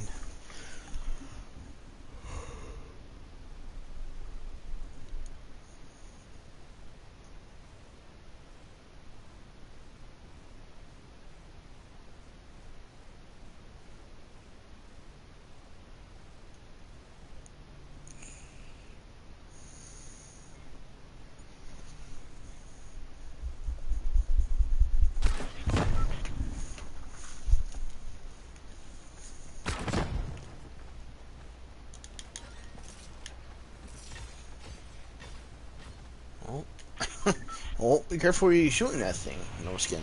Careful. You don't want to hurt yourself.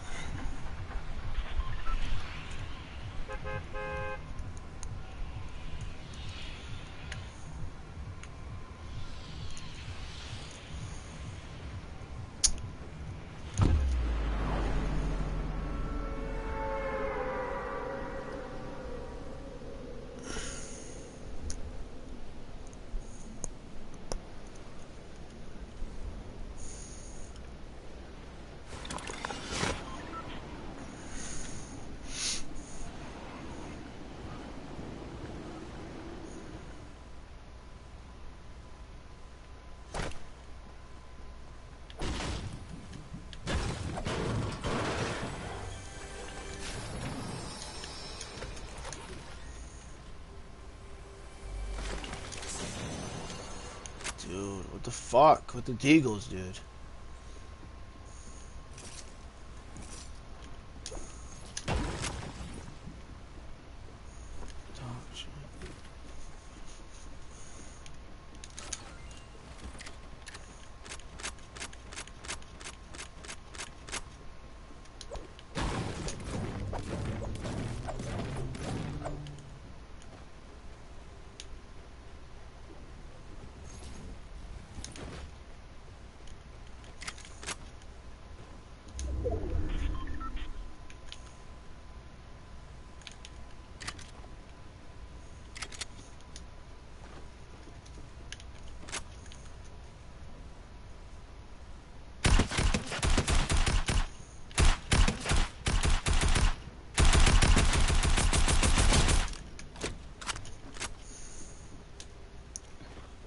I'm sorry.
I lasered him right off the jump.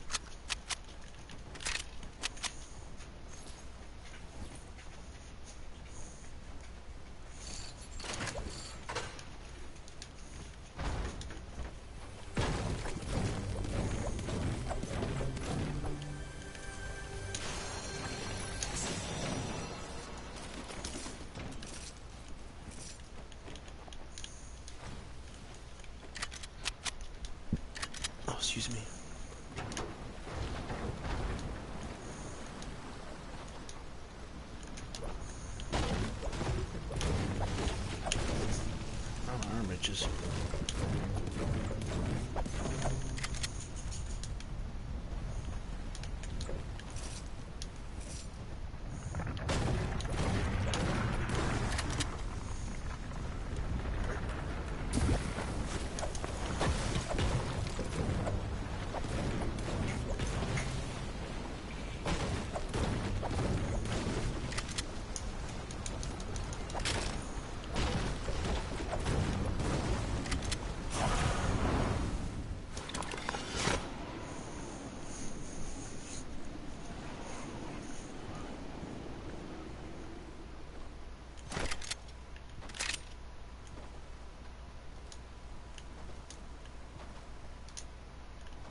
get better loot from those drones.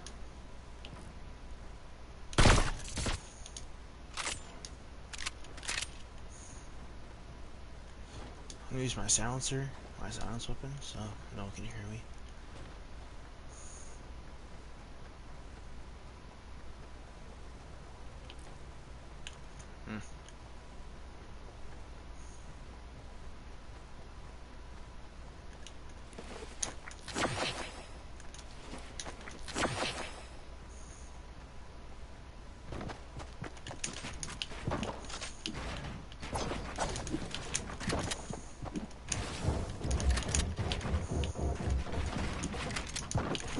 I like how he...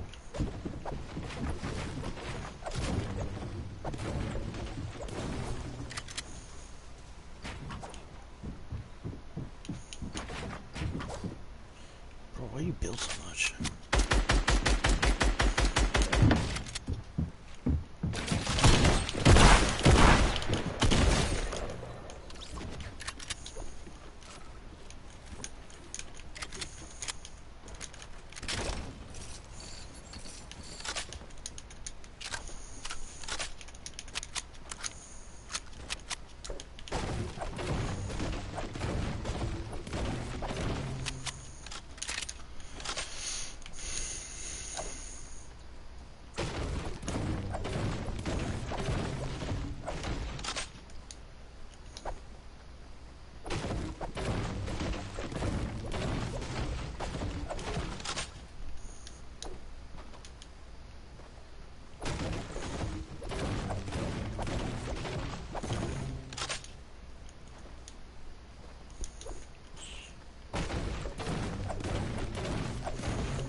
Wood. Good loot.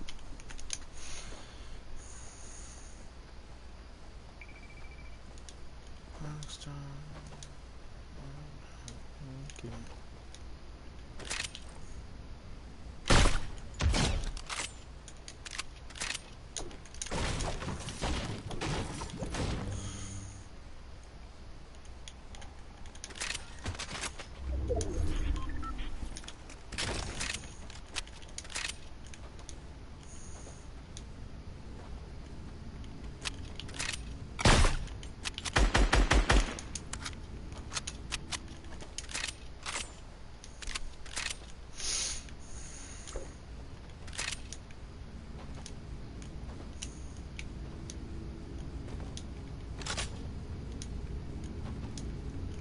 This guy must be weak or something, because he was not pushing us out. Just getting up top. I think I instant high ground right now. Storm.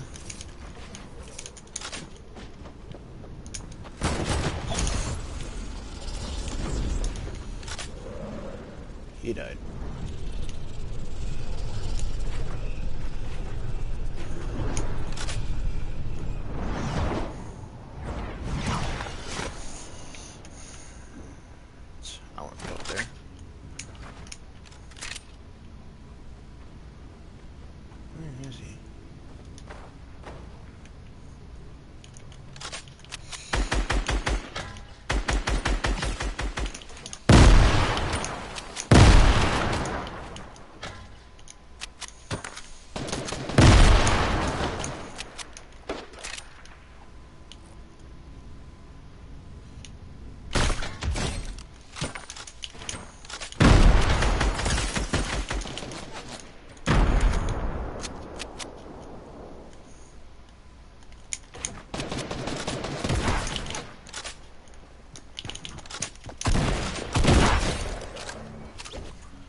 Dang it, dude.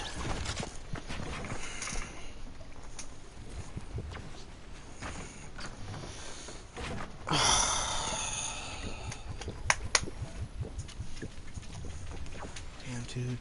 There always has to be someone better. What's the matter? Xavier? What's the matter? What?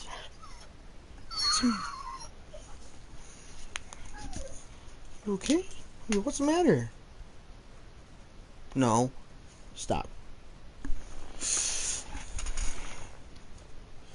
Alright, now we're in minutes. Come here. Come here. You good boy? Oh, yes you are. Good boy. Huh? Good boy. Sure, you are a good boy.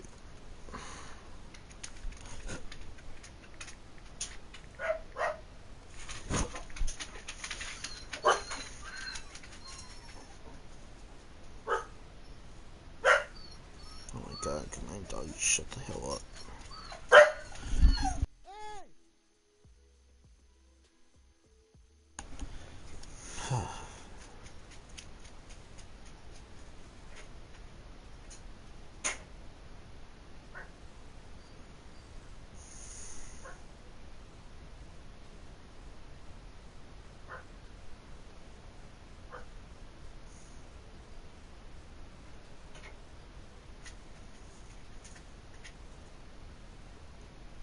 $30 subscribers.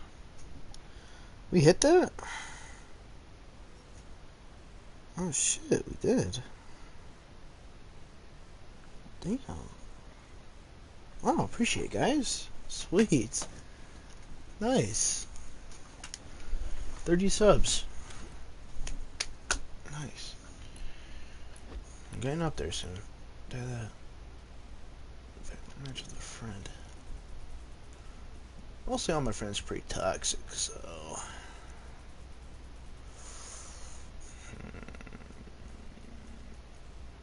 Yeah. No, some pretty toxic. I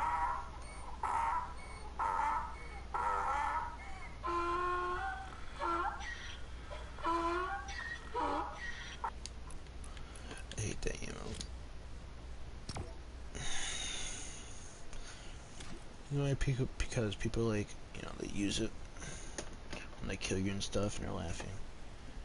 But, like, you literally got them down to, like, 20 health, and they're laughing. That happened to me once.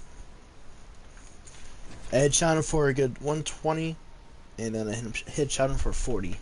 Right in the face, like, right in the face, and a hit marker. Next thing you know, he just using a laugh emo on me, because he was at 20 health. I was like...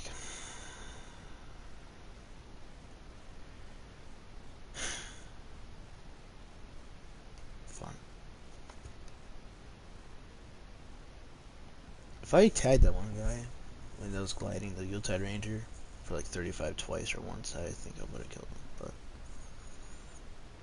it's all good. That guy didn't know I had a sniper because he was using a deagle, not far range, so.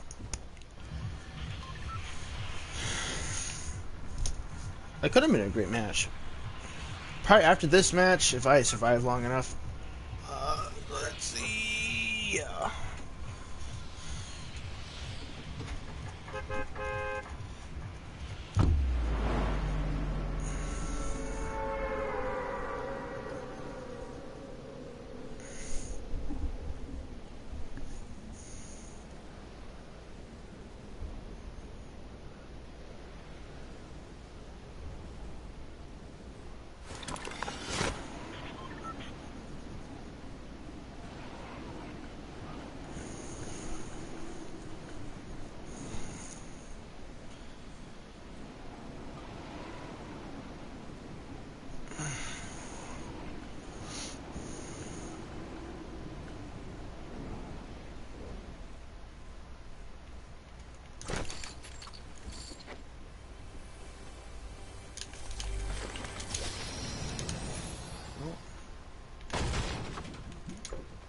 Chest, of course.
might as well.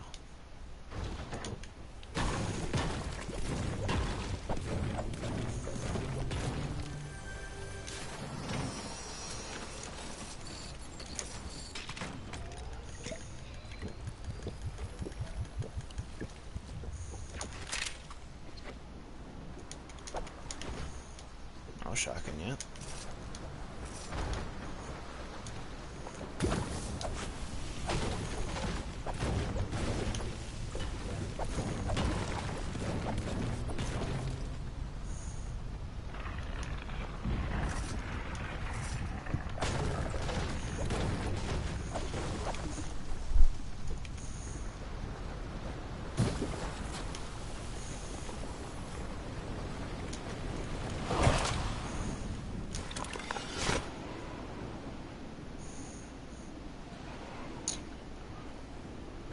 How's the aim on Lane of Dusty?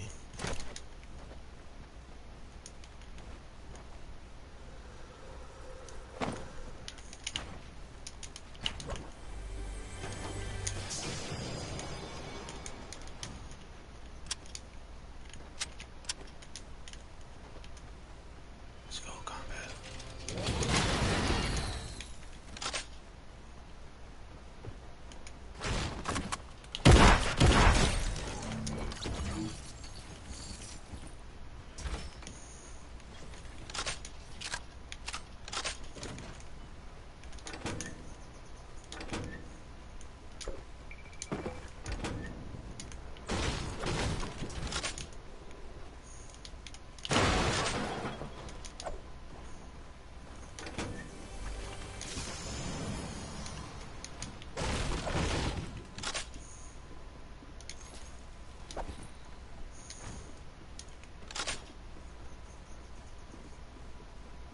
I knew I was watching it.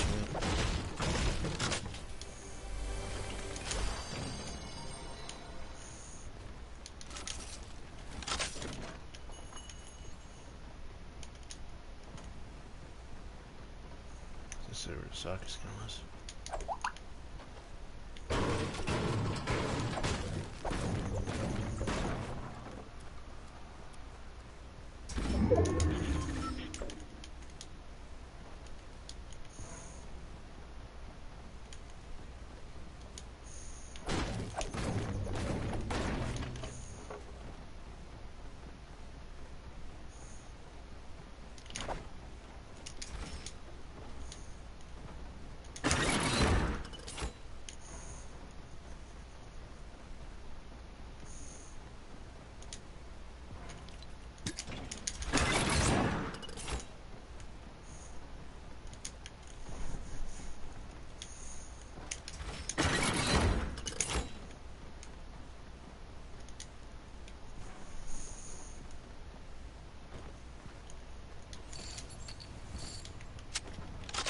You'll see. You'll see someone just comes right running by.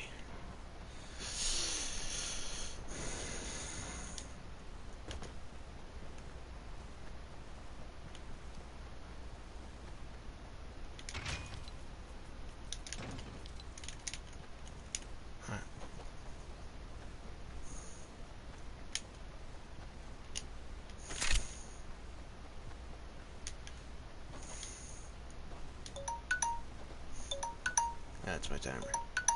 Alright, so the NA East World Cup is on right now. During the game. Dude, you'll see some of you don't land on those big pots, next you know. Just like so.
I say?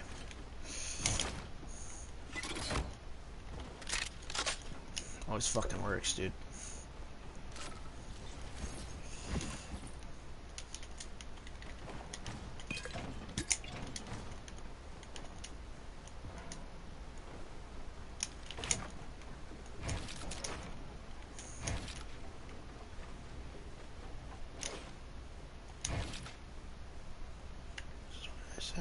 And people are gonna be rotated from here anyways.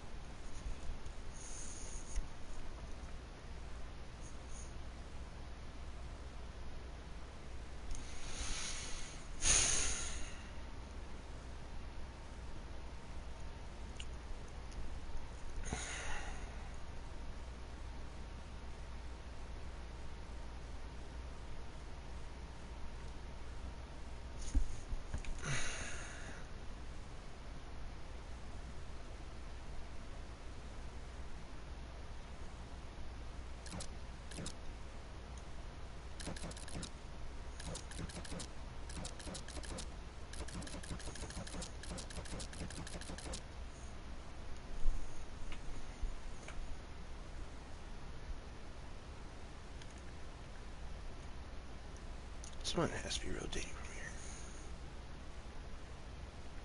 For a fact. Well, not him. He's not going over here.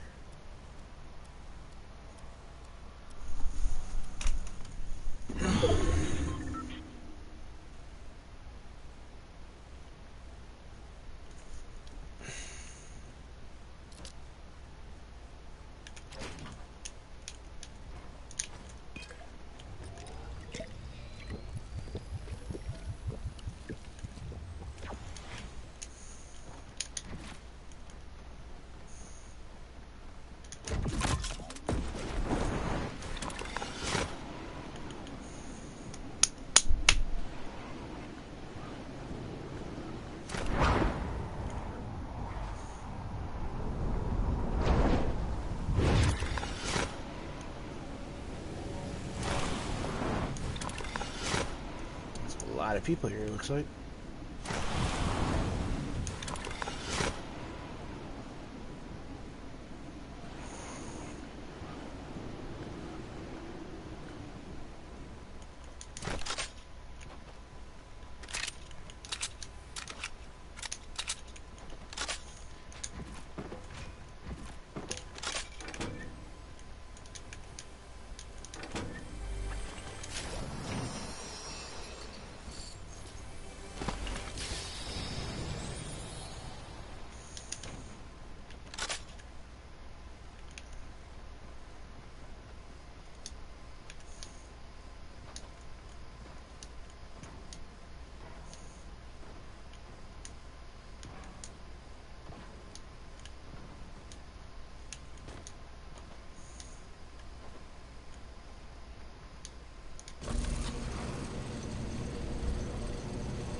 Chill.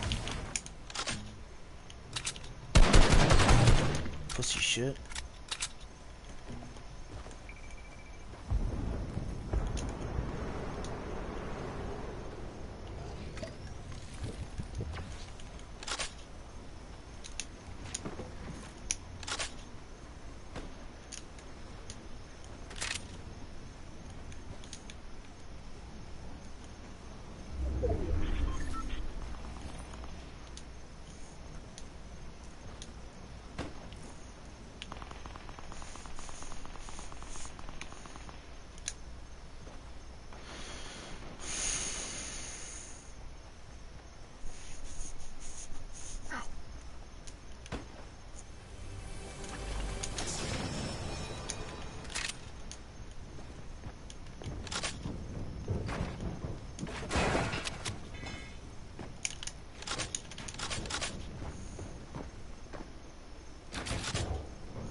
What? He was 100? He was 100. No way, dude.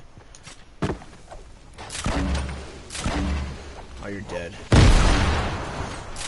How did I not hit him? What? How did I hit him? I hate this skin so much, dude.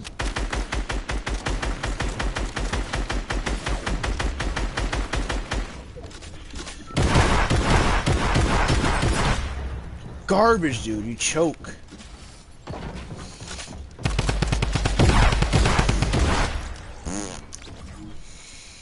What's up, normal? How you doing?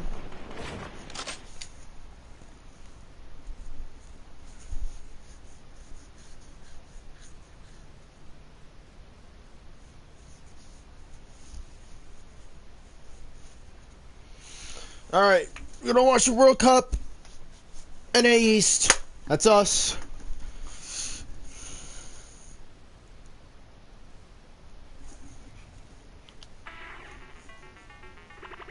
What's new? Let's see. I'm shot. But not much.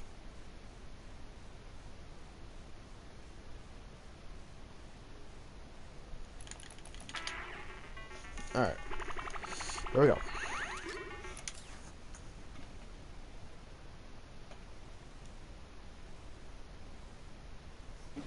Does stay in the zone, doesn't get down to limb either. There you go. Found one. Okay, they do drop, but he kind of tunnel vision here, Lupo.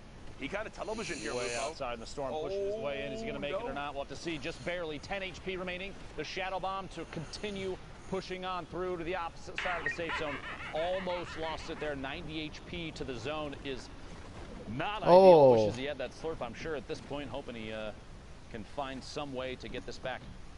Frantically building his way to the top, trying to build up inside the safe zone, stay at the forefront of the Storm. 12 players left, we're very close. Yep. Got to make it to the top 5 to pick up the last 2 points before the Victory Royale is the only way for placement to matter anymore. Player directly above him, J Storm Painful looking down, maybe an opportunity for Tom. He's going to see it, releases the edit, wall, and builds forward. Doesn't want to engage this yet, a little bit of a fall in there. No fall damage. I thought that was going to be it right there. Very close.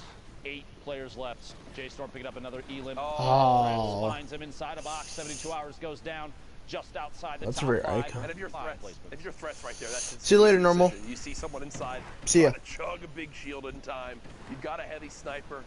You know the player's got to be weak. That is a no-brainer type shot. Nicely recognized by threats. You see it on the left side of your screen. Actually does get eliminated right there. So did make it right on the edge of top 5. Not sure if they wound up earning those other placement points, and it looks like he'd wind up. He did. So we are now in our top 3, though. Top right of your screen, Rocardini. Bottom right, Beggs. And then you see on the low ground, Slacky Marevs too, who's very, very weak. The Stink is brilliant from up top. Stinks this late in the game are just so deadly. Marev's gonna drop to that. He smelt it and dealt it. Another Stink comes in. Beggs getting chunked by this now. Even more Stink still in the inventory. Oh, this is just beautiful. Rocardini recognizing that it's best to hold on to those to the extreme late game, and now basically has a free win right in front of themselves with this one. Yeah, that doesn't get much easier. Well-placed Stinks, and the patience to hold on to them, Dr. Lupo, pays off in dividends. You see an opportunity late game like that, players fighting it out below you, no reason to not just drop that guy on in there and see if you can deal it while they're forced to smell it, Jack. You hate to see that. Eliminations like that, I mean, it's, sorry, name on the screen threw me off for a second. See if you spot it at some point. 43 players left. Anyway, eliminations like that, you got to feel good about it too, because it's almost low effort because you have players that you're not putting yourself in line of sight, just dropping the zone damage down below. Yep. Letting them fight it out inside. NA East with 1 hour and 44 minutes left. As you saw, one of the most incredible gamers out there, Yogurt Fart, in this lobby.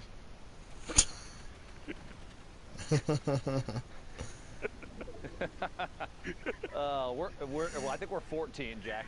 Oh, T-Some Cloud. Ghost DMO. Like, for real. Like, Epic, I watched this for a second. Oh, KNG. I know that team. No, this is other. I'm sorry. They invited me to a tryout, but I wasn't that good. How do you decide your name's gonna Like, I didn't try out for it because I know it wasn't that good. Like, everyone else out there is TTV. They want to get their cloud up, and then I'm just like, hey, yeah, add me on add my Epic. My name's Yogurt Fart. I think we've lost Jack, everybody. My deepest apologies for Dando beaming Yeti out of the sky in the rotation in. Second elimination, 19 points total. Down below, Yogurt Fart still crawling around underneath. Jack trying his hardest to hold it together. Yo player, Dan. Jack. It's right now, Fernando is keeping the high ground at the moment. Trying to make sure no one can push towards this backside of the zone. Production not helping with this joke at all in the slightest. Confirm that it's Danimals in our ears.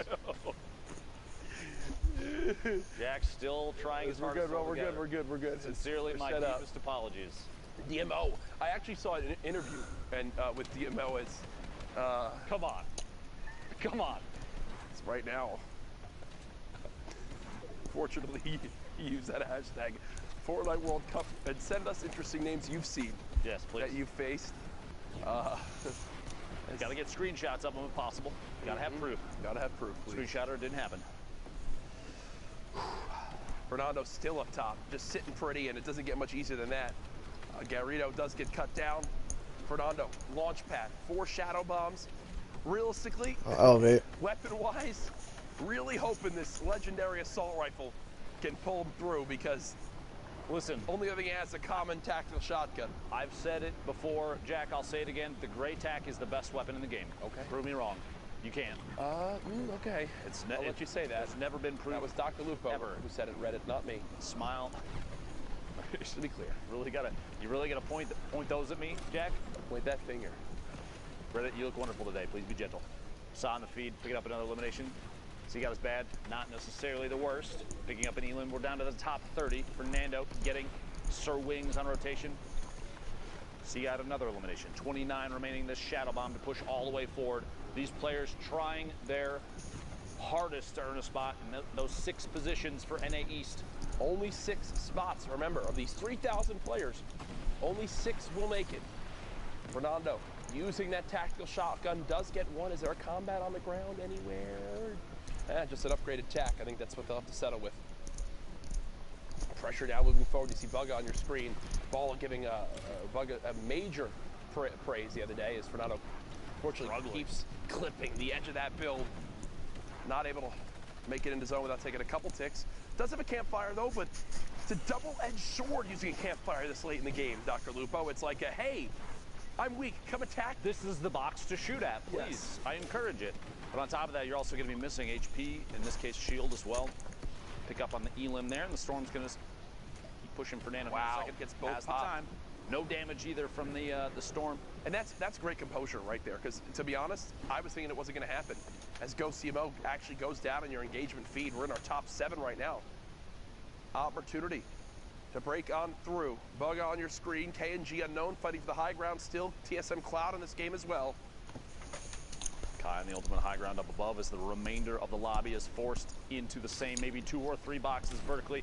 The Rift to go puts a player all the way up top, 2 players all the way up top. Bar getting beamed from underneath, just a little bit of damage, but enough to apply pressure and make him plummet to the ground.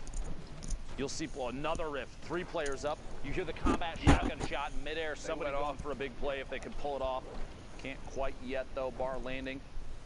Waterfall down and layer up. Basically 3 or 4 floors up off the ground. We're in the top 7. It's a lot of mass used right there. We got 2 players left need to go down before those final placement points, and every point matters as we've talked about in these placements. With edit to check for a shot. Nope, looks down below, applying pressure with the grenades. Excellent grenade play there. Finds Cloud from TSM, hiding on the ultimate low ground. Picks up that Elim, putting Jesus, Tufu has 103,000 people watching him. Very close, very risky, and shots from above. That might cost him. We'll see here. No builds left. A quick edit to shot through finds Fernando. 1v1 situation. A top down. The combat shots from above. Damn. Kai picks up the last elimination from the ultimate high ground to the victory royale. Well played. No builds or not, you are just never going to win a fight 1v1 with attack versus combat right there. Just not going to happen. It's just a better weapon in the hands of his opponent. The combat shotgun shows off just how darn good it is right there. As we head to our next game, up top you've got Class. You saw Chat flying by. Class, I believe the newest signing for 100 Thieves. Currently set on up on the ultimate high ground. There's the Q check again, 1 hour and 38 minutes left. Class looking around from above. No reason to burn too many materials. Checking down from the top. Anybody on rotation? He's at the back of the Storm, by the way. Kind of an interesting position, which means somewhere in that inventory, I bet you there's a Rift to go or a launch pad. Yes. Not needing to move too early. I mean, he's got 5 seconds now. I'm going to start to make the move. And there's launch pad. Actually hit his head, but it seems like that was on purpose. That was intentional. Yep. The horizontal movement, if you bounce off one of those ramps 2 blocks up, you get shot out like a rocket. Yep. That's really smart. Less chances for people to shoot you out of midair. 200 IQ play from Class right there. Currently set up. He's got the combat shotgun in hand. As we know, sometimes the inventory doesn't load for the players when we hop on into a new lobby. So Class definitely has more than just a rare assault rifle. Can promise you that. 1 player just above, looking to put some pressure on, and doesn't a little bit of much pressure. easier than that. A little bit of pressure. Yeah, just a little bit. There they go. Elimination in there. 39 players left. 3 Elims right now for Class. Chat, let's go chat. His duo may potentially be in here. Those players qualified already. Chat, Macwood, Complexity in our top 10. The box. They're our top 10 last time we checked the leaderboards. Indeed. And is in a great position to rack up points right here. As with every grenade, when there's one, there's 50. Finds the elim on the outside. There's 3 now, 30 points. It's like chips. It's like potato chips. Like you can't just eat one. You can't just shoot one grenade. Show me a person that's eaten one chip and then stopped. Yeah, right. Look at the size of me. I haven't. Legend has it you're still eating chips to this day. Sorry, Jack. Sorry to expose you. No, you don't have to. I had some delicious ones earlier. Cheddar cheese. Bring relax. God, what a fat ass. Mackwood spraying. Frantically trying to find some sort of damage to put down range. Every point matters. Every elimination matters. A heavy snipe nearly exposes Mackwood, but a quick reaction time does stop it. And actually surprised, Mackwood is taking a ton of damage. He could have for a second opted to take shots, but I feel like that player right there, literally the one he's jumping past right now, there were multiple that had line of sight on the box. Great movement though. Great movement. Big jump. Hitting that last ball, getting as far as possible. We'll have time to pop both of these minis, which I expect, okay, only using one it appears. Wants to save as much of these as possible. Kind of surprising because we're going into the late game here. He's Fell. way There you above go. the damage threshold. Hey, look, 191 now, no big deal. Looking for shots in the follow-through. The second, maybe a back-to-back. Swap to the combat shotgun. Look at the right side here in just a second. Building up above and finds Das on the rotation up. 5 elims at 32 points. We're in the top 30. Another one of these opportunities. Mackwood showing just how versatile those shadow bombs are climbing the mountain. My goodness, this is a tough zone rotation. And it's going right back, actually. Looks like through where we just were. You see Tilt as well in this game. All the way on the high ground is Thunder. So they're beaming on down, back over to Class, who's currently set on up, kind of towards the higher point of this build. Has made it into the top 25, so more points will be earned. Pushing on through to the next section here. Just kind of tunneling forward. One of the most important skills for rotation. Nick A30 was literally talking about it earlier, saying how before he started to stream, he was in Playground. He was trying to get better at tunneling on uneven ground, like when you need to go up or down or whatever. It's important too to know when you need to cover all your angles, every side, or just one side or 2 sides, depending on how you're moving and where you're moving. If you're at the edge of the zone, you don't necessarily have to cover your back. You know that side's been empty for a while. Or if you're moving across the middle and you want to save materials, maybe a single floor and a ramp. Turn rotated, or like you do a jump rotation and quickly place it to end up underneath, so you don't use. Wow, he actually, he got that kill. Immediately placing the launch, jumping off of it. And what's big is of everything that just dropped, the one thing Class is able to pick up is 280 brick. Feels good. Basically the best thing you could ask for. Material's so important late game. We're in the top 15 now. Class looking at 20 points, looking for the 21st here in a second. Shot, go for the replace, gets the first layer, go for the replace, gets the second, doesn't quite get the second layer. A little bit of a mis-edit in there too, placing the triangle down. Tons of players up above, one landing directly above, immediately replace. Nice. It does the edit to get it to fall through. The player drops down, gets a 124 on the combat, nice. and it's Thunder who goes down, pays the price for the second shot. Very, very good mechanic skill there from Class. A lot of practice goes into moves like that. Yep, as you hear the rift go off, someone will be contesting for height. Senkaros did just go down. It's Percently who's all the way up top, and Class catches him off guard. Percently went to look up at the Rifter, and Class just jumped behind. And that is a game-changing moment, Dr. Lupo, as Class not only eliminates Percently, but refocuses his attention onto the player. Rifting high ground is now his, and he's up to his highest amount of material so far in this late game. Pressure applied on Eclipse, who's basically in the second level there. You've got 60 builds left. He has more builds than anyone else in Final Circle. Class, moving forward in the stink a little bit on the backside, but no big deal. Eclipse stuck inside a stink of his own. Lazar and Fox in the ultimate low, fighting it out while still getting shot at from above. 3 builds in Fox's inventory, and Class is sitting on 63. Very important to note that, because that means Class could waterfall down and apply pressure at any time. He also has a chance to wall off and heal off from above. Fox is going to have to take shots. Eclipse goes down. Fox is basically nothing left. Class, a little bit of fall damage. There we go. The builds leading into the campfires for the HP. Oh, he's Fox dead. sliding it on the hill, stuck outside the storm. He's Class dead. doesn't have to push, but he doesn't know that. Wait for the last second. Shot from above and finds the victory royale. 8 eliminations. That was not pretty. 18 points. That was Nice. that was not pretty right there, but that's where we have it. A good victory royale, 400 Thieves. Class, 8 eliminations, the win, 18-point game. Zeke and Sundown with our updates. Thank you guys so much, man. do I love Fortnite? The answer is yes, of course. Who doesn't? Now, guys, of course, we're here in NA East. A lot of people don't like Fortnite. I don't know why I did that. NA East here, knee deep in the game. Sundown, we've seen some incredible games so far. Let's take a moment here, slow things down, meet up with Sundown. We'll take a look at some of the awesome clips he's got. We'll take a look at the updated standings, and then go from there.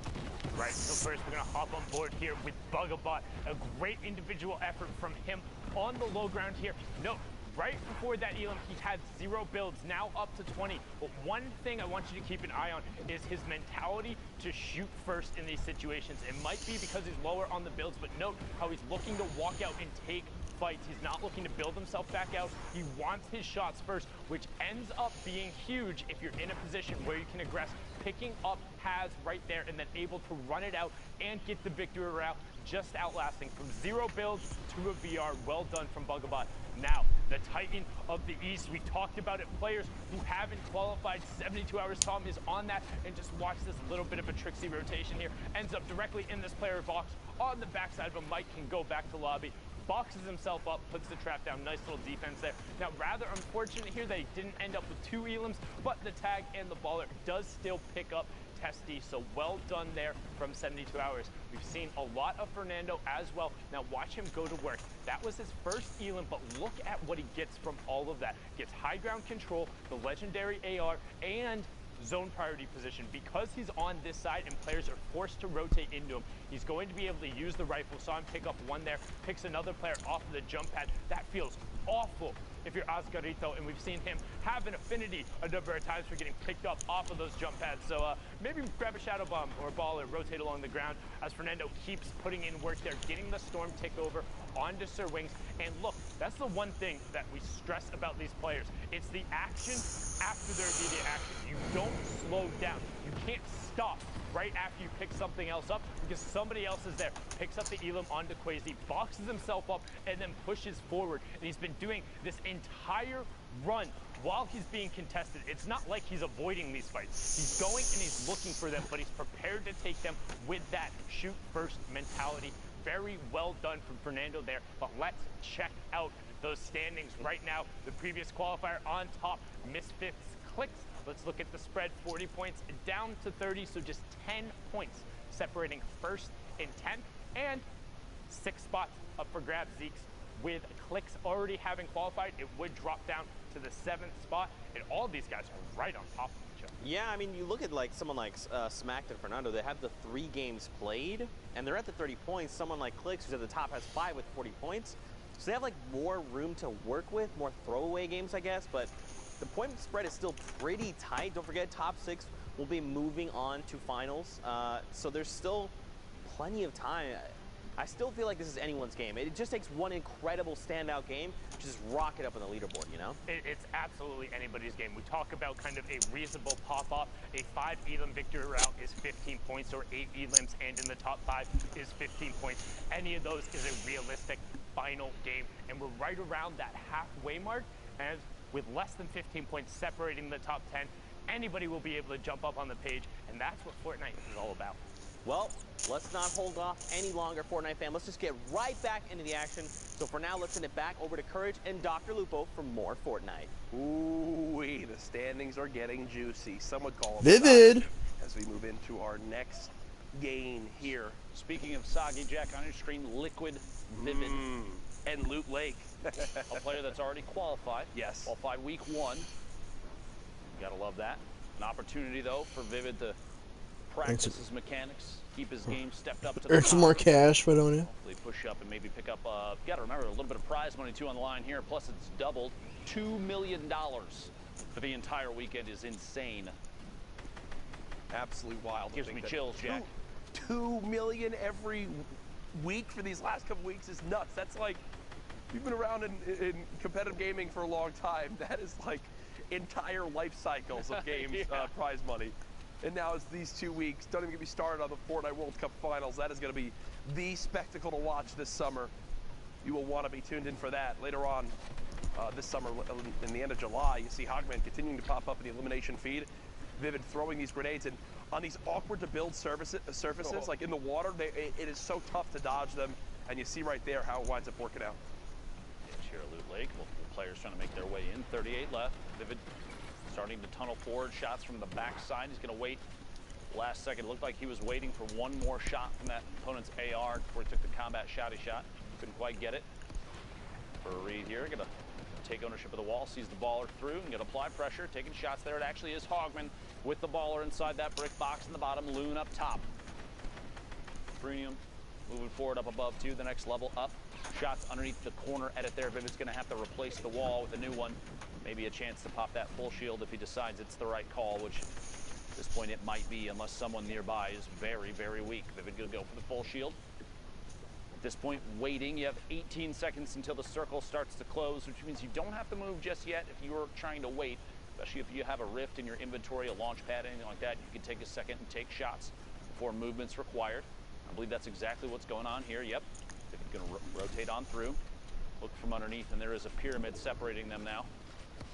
No chance here. You hear the shadow bomb go off. Vivid might try and track this one down. 54 on the shield on rotation. No chance just yet. A player directly above is going to build up and try and match height. Shot from the backside. 32-21.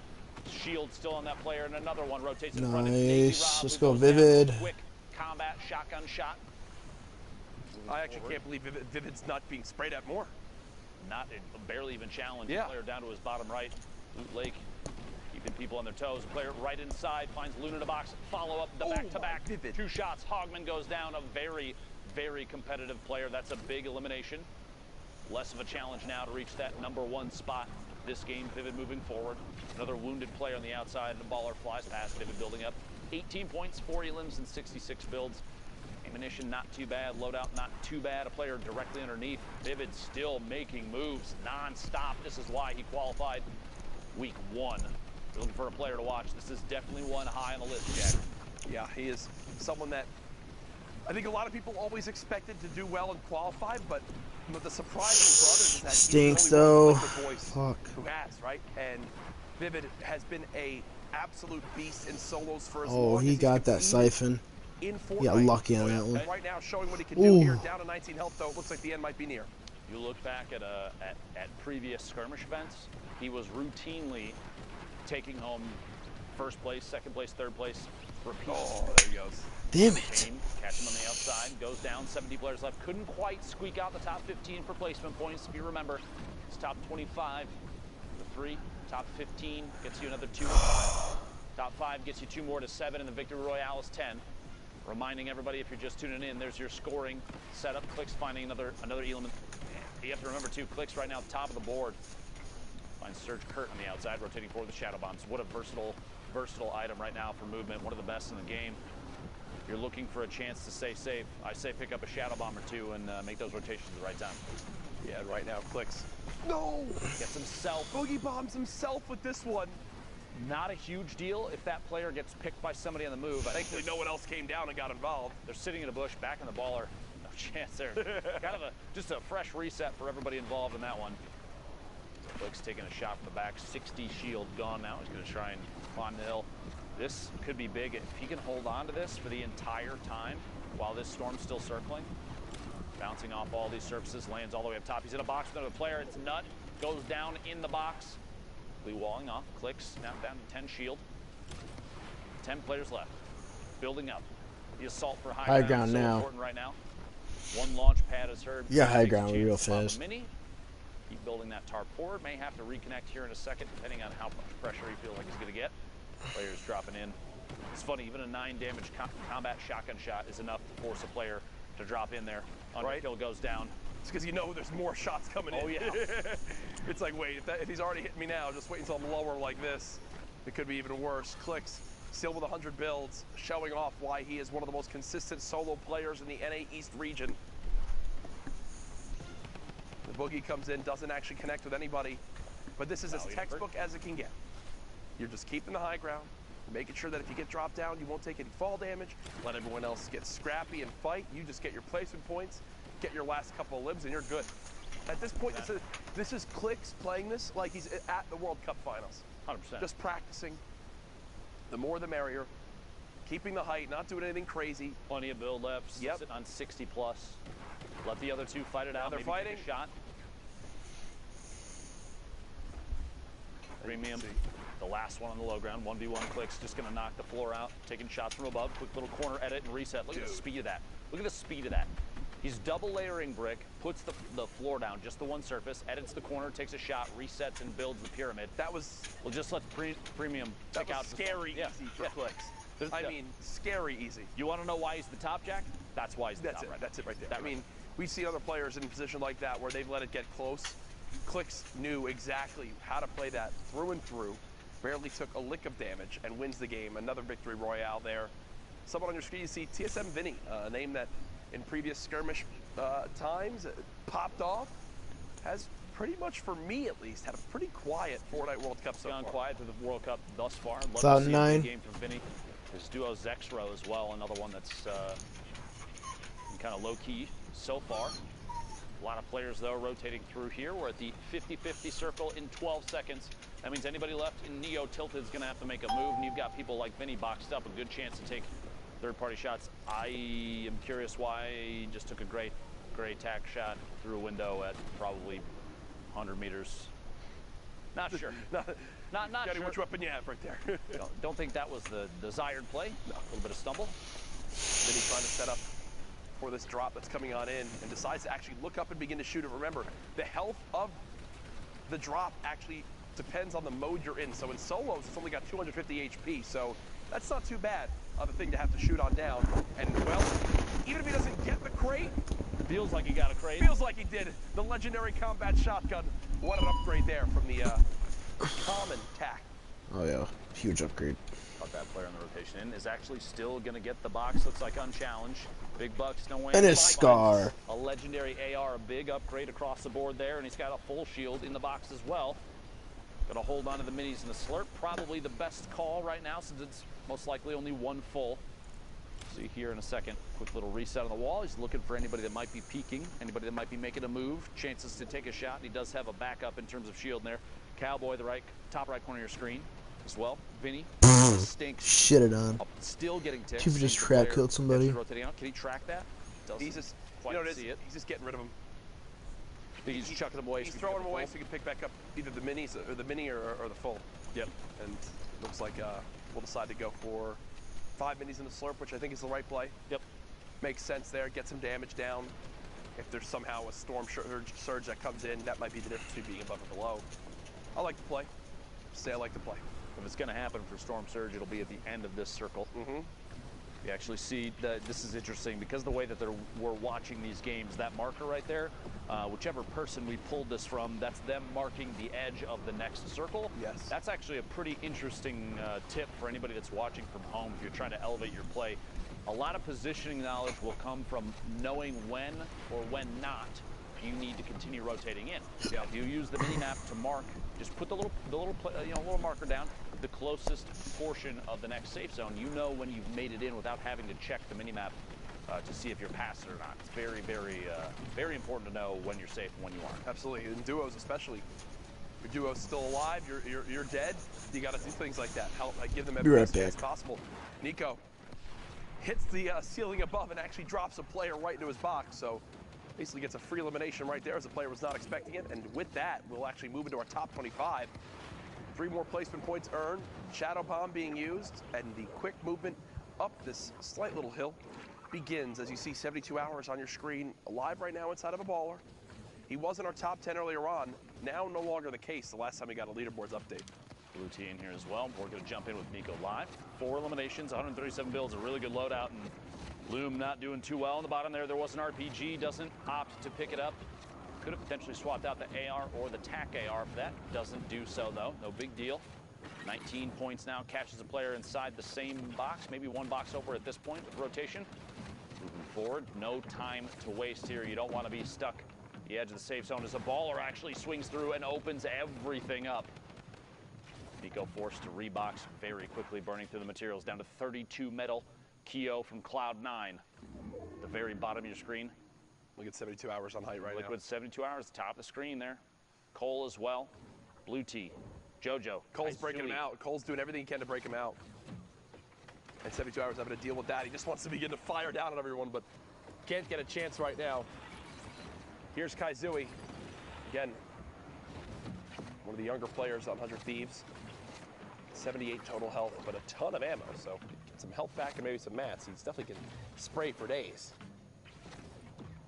Kaizui, player rotating behind through the storm for just a second. One drops in, the heavy snipe does apply pressure. Kaizui goes down, it's blue T from above. Oh my gosh, it looks like they traded inside the box, the trap and the shot. A quick swap there, both players going down at the same time. Meanwhile, all the way in the ultimate high ground for just a second there, we're in the top 15, but 72 hours from Team Liquid still in it. Blasian goes down. JoJo still in this as well, 10-bit just inside with a barely alive baller as Nico, the forefront of the storm. He's got a baller in the box immediately next to. Wouldn't be surprised if there was pressure. Give me a, yeah, I can tell. Whoa, all pulled into the rift, 3 of them. 3 players all the way in the sky, 9 remaining. And they'll gladly float this one out. Look at all the destruction going on down low. Just wait it out. There goes 72 hours. Did get dropped on down. It's like he went out 8th. Doesn't quite get the 7 points for a top 5. Shatang gonna drop past Deity with the ultimate high ground. Keo in the mid tarp. Pyrovoil flying all the way past. Got players still stuck in the bottom. JoJo, the ultimate low ground. Shatang finds Keo inside a box. Nico and Deity fighting for the ultimate high ground. Ranch forced down a little bit too. We're in the top 5. Placement points going out for everybody. 7 now. Nico's so high up there right now. In the sky. Nico, the question is, does Nico have anything to wind up dropping down with? From our perspective, from what we can tell with Spectator, no, but that middle with it going up the hill, something. Should now be all right. But look at how weak all these players are down low. The storm doing so much damage, and Nico more than happy to just keep building on up, keep playing this distance. Shatang gets 2, so winds up getting a lot of HP, but spraying, and it's all for naught. Nico just sits up there and basically idly wins that game. Pretty easy. When you got the high ground like that, building in brick, there's no chance of him getting shot down at all. And what I'm loving to see here, Ben, is this players doing a good job of calculating when they're on height, if they need to challenge or not. That's like 2 or 3 games in a row now where the person on height has just sat up there, let the storm do its job, as long as you tag them once. In the last 60 seconds, which is crazy. Get a little tag on them, and then let the ultimate enemy, the zone, do its job for you. 1 hour and 15 minutes left in the queues until NA East solo qualifiers for the Fortnite World Cup Finals are over. You're trying to get your 10 matches in. Now's the time to do it. 44 players left. Speaking of those 10 matches, in this match, Attack AR, the blue combat shotgun, minis, shadow bombs, sitting on the edge of the zone. John, no need to apply too much pressure, doesn't have to move, just kind of wait it out. Take third-party shots, get those quick window edit resets and hold this one watching through on that ramp using the little holes in the brick structure underneath of his opponent. Gonna start making a move here. Goes for the window replace. It's the wall replace. It's not even challenged. Here we go. This player might not have audio. Yeah. I'm not sure what's happening. Yeah, that's just, again, when you're not just like in a 1-by-1, when there's more behind you, sometimes it can catch you off guard. As that's what happens right there. FaZe Dubs actually in this lobby, and Didn't you say? Said FaZe Dubs. You go on records as saying FaZe Dubs is the best solo player in the world as of right now. Interesting. With technically with the placings we've got, there has been no person more consistent currently. What's he had, like 1st, 3rd, 6th, 2nd or something? Nope, no person more consistent. Okay, I have to ask, have you not been watching Tim's stream? Consistently fall damage. That is true, consistently bad. We're talking about consistency, yeah. Jack. Really, you're gonna... Yep. Sorry, Tim. I'm trying to defend you here, bud. It's all right. I'm sure he's really upset right now with his hand tats. Listen, he's tough and you can't handle it. I can't wait to see Tim this week. I'm going to give him a big hug. Ray in the feed picking up an Elam. Flo taking one out as well in the top 35. Zycoma and Baldy right next to each other here. A little back and forth. You see them both actually facing each other. And just quick edit resets for transparency on the walls. You're like, you good? You good? You gonna move? You good? You gonna make a move? I'm just gonna wait. You gonna move? I'm not going yet. You going? It's the game of chicken right now as Baldy keeps editing, looking for any opportunity to rain down fire from up above. Who gives into the pressure first, right? Puts himself out in the open. Wondering if the rift gets used here or Baldy just says... He's high enough up, he doesn't necessarily have to, but I'm going to say because he's waiting here, I think you might be right. He's just looking back and taking shots, thinking, I'm just going to use the rift when it's time. There we go. There's a reason for it, too. One Elim looking for the second. Baldy, the storm right there, the swap, and falling down. I believe I heard it. He rifted. He did. Here's Dubs. It doesn't get much easier than that. The player with 17 HP gets cut down, and Dubs will go follow this up right away. Look for any materials possible. This baller trying to snake them all. Just a little bit. There you go. Now Dubs has made it on and says, no, this is mine. This is mine. And whoa, 3 big shields, 6 minis. Oh gosh. That's a yikes. Okay, Dubs, not a fun time right now. Remember, now. when you're in the shadow form, you cannot edit, you cannot make any plays like that. So Dubs gets trapped in there and takes 80 storm damage because of it. Very fast edits on the tunnel there, moving forward. Basically not letting go of the sprint the entire time. Look at these, walling and editing a corner out every single layer, burning through materials very quickly, but dude, a very stable base to make a move. It just set in how insane the Battle of Regions is going to be at the Fortnite World Cup. Like Mongrel, Mr. Savage M are going to be repping EU that I know all of Europe's going to get behind. You've got the likes of Dubs, Tfue representing NA. I mean, it's going to be absolutely ridiculous. The best players from every region. Yeah. Making their way to one stage. I'm gonna have heart palpitations, Jack.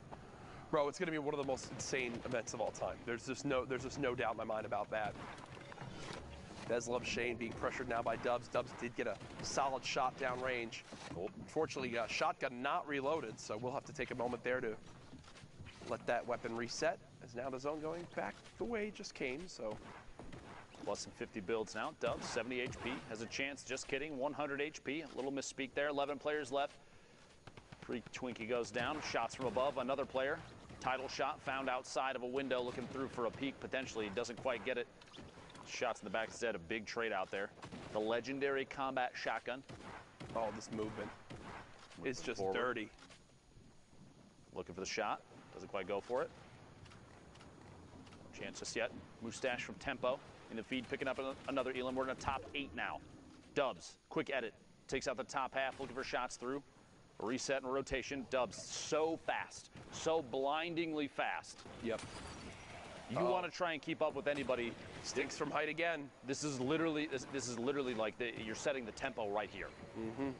Should have enough time to pop this big shield. Thankfully, the stink grenade bombardment has stopped. Remember, top 5 is the last placement points outside of winning the game, and just like that, Dubs has made it on into the top 5. Now up to 28 points. Still building out. Turret comes into play for that extra health on the build so it doesn't get shot down. And oh no, the build he was going to land on gets shot out. Trying to put pressure on, gets one. How about a second? Not going to happen. Baldy wins that fight. The challenge comes in from the high ground. Baldy so weak. How will he make this pop? How will he make this happen? Baldy spraying frantically, trying to get this player to fall on down. 4 HP. There's no way, right? I mean, there's no way, right? There's always a way, Jack. Don't count him out just yet. Baldy, 1 tick of the storm ends this game.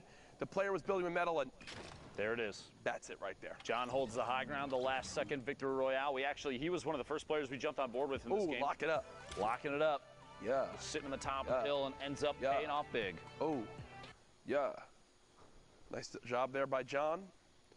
See who will win that game. Victory royale. Shout out to Baldy, though. A good little performance at the end. Did what he could. That last second drop, though. It literally, he had it all up until that moment. Ton of fall damage in the drop in. Could not quite find an elimination outside the storm. We're going backwards through a basketball. Wow, that's fancy. Whoa. I just get the chills. There you go, production. That's my cue. As we head into our next game, 51 players in this lobby when we hop on in.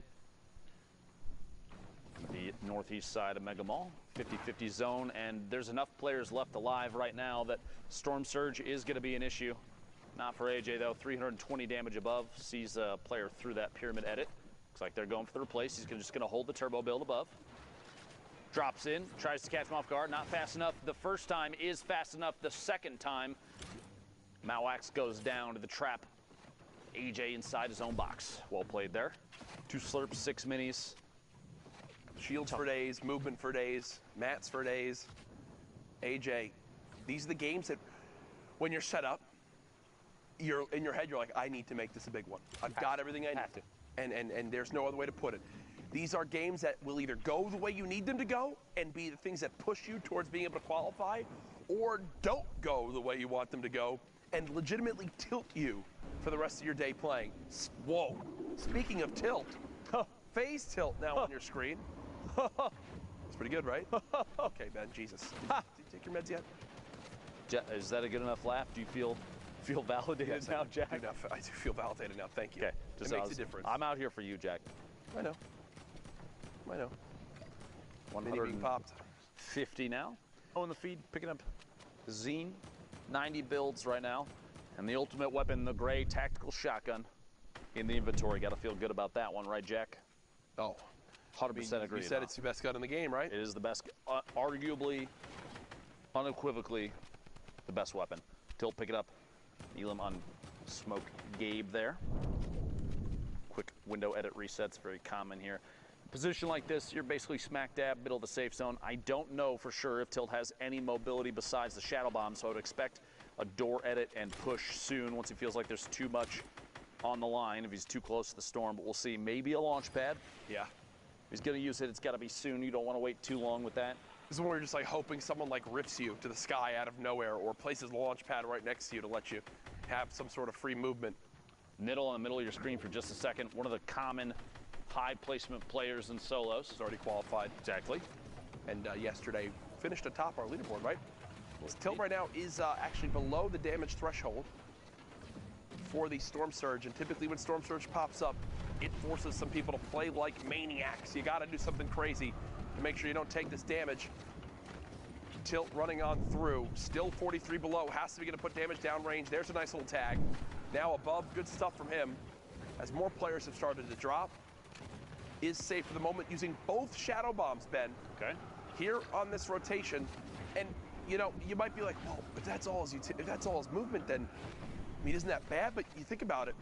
Right now, you're 34, top 34. You want those placement points. 100%. You've spent a lot of time in this game. You've got one elimination, and right now you're probably, what, every bit of 15 minutes, 17 minutes into this game?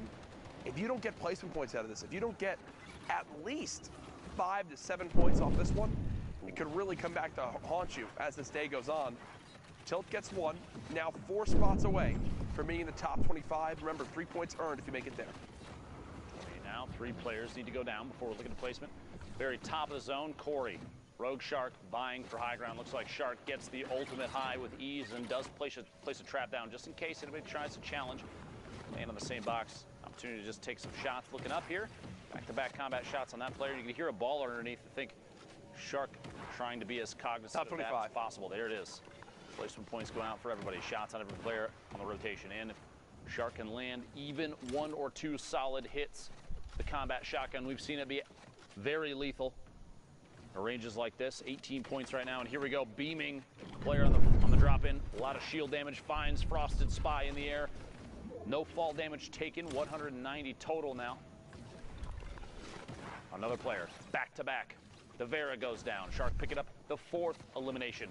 Almost to the top 15 and playing this very, very well. The only concern I really have at this point is materials are going to start getting low soon, especially if you're forced to double up on layers. When you're already having to build out from height that early on, you already mentioned it, 46 total builds left. How can Rogue Shark use them wisely?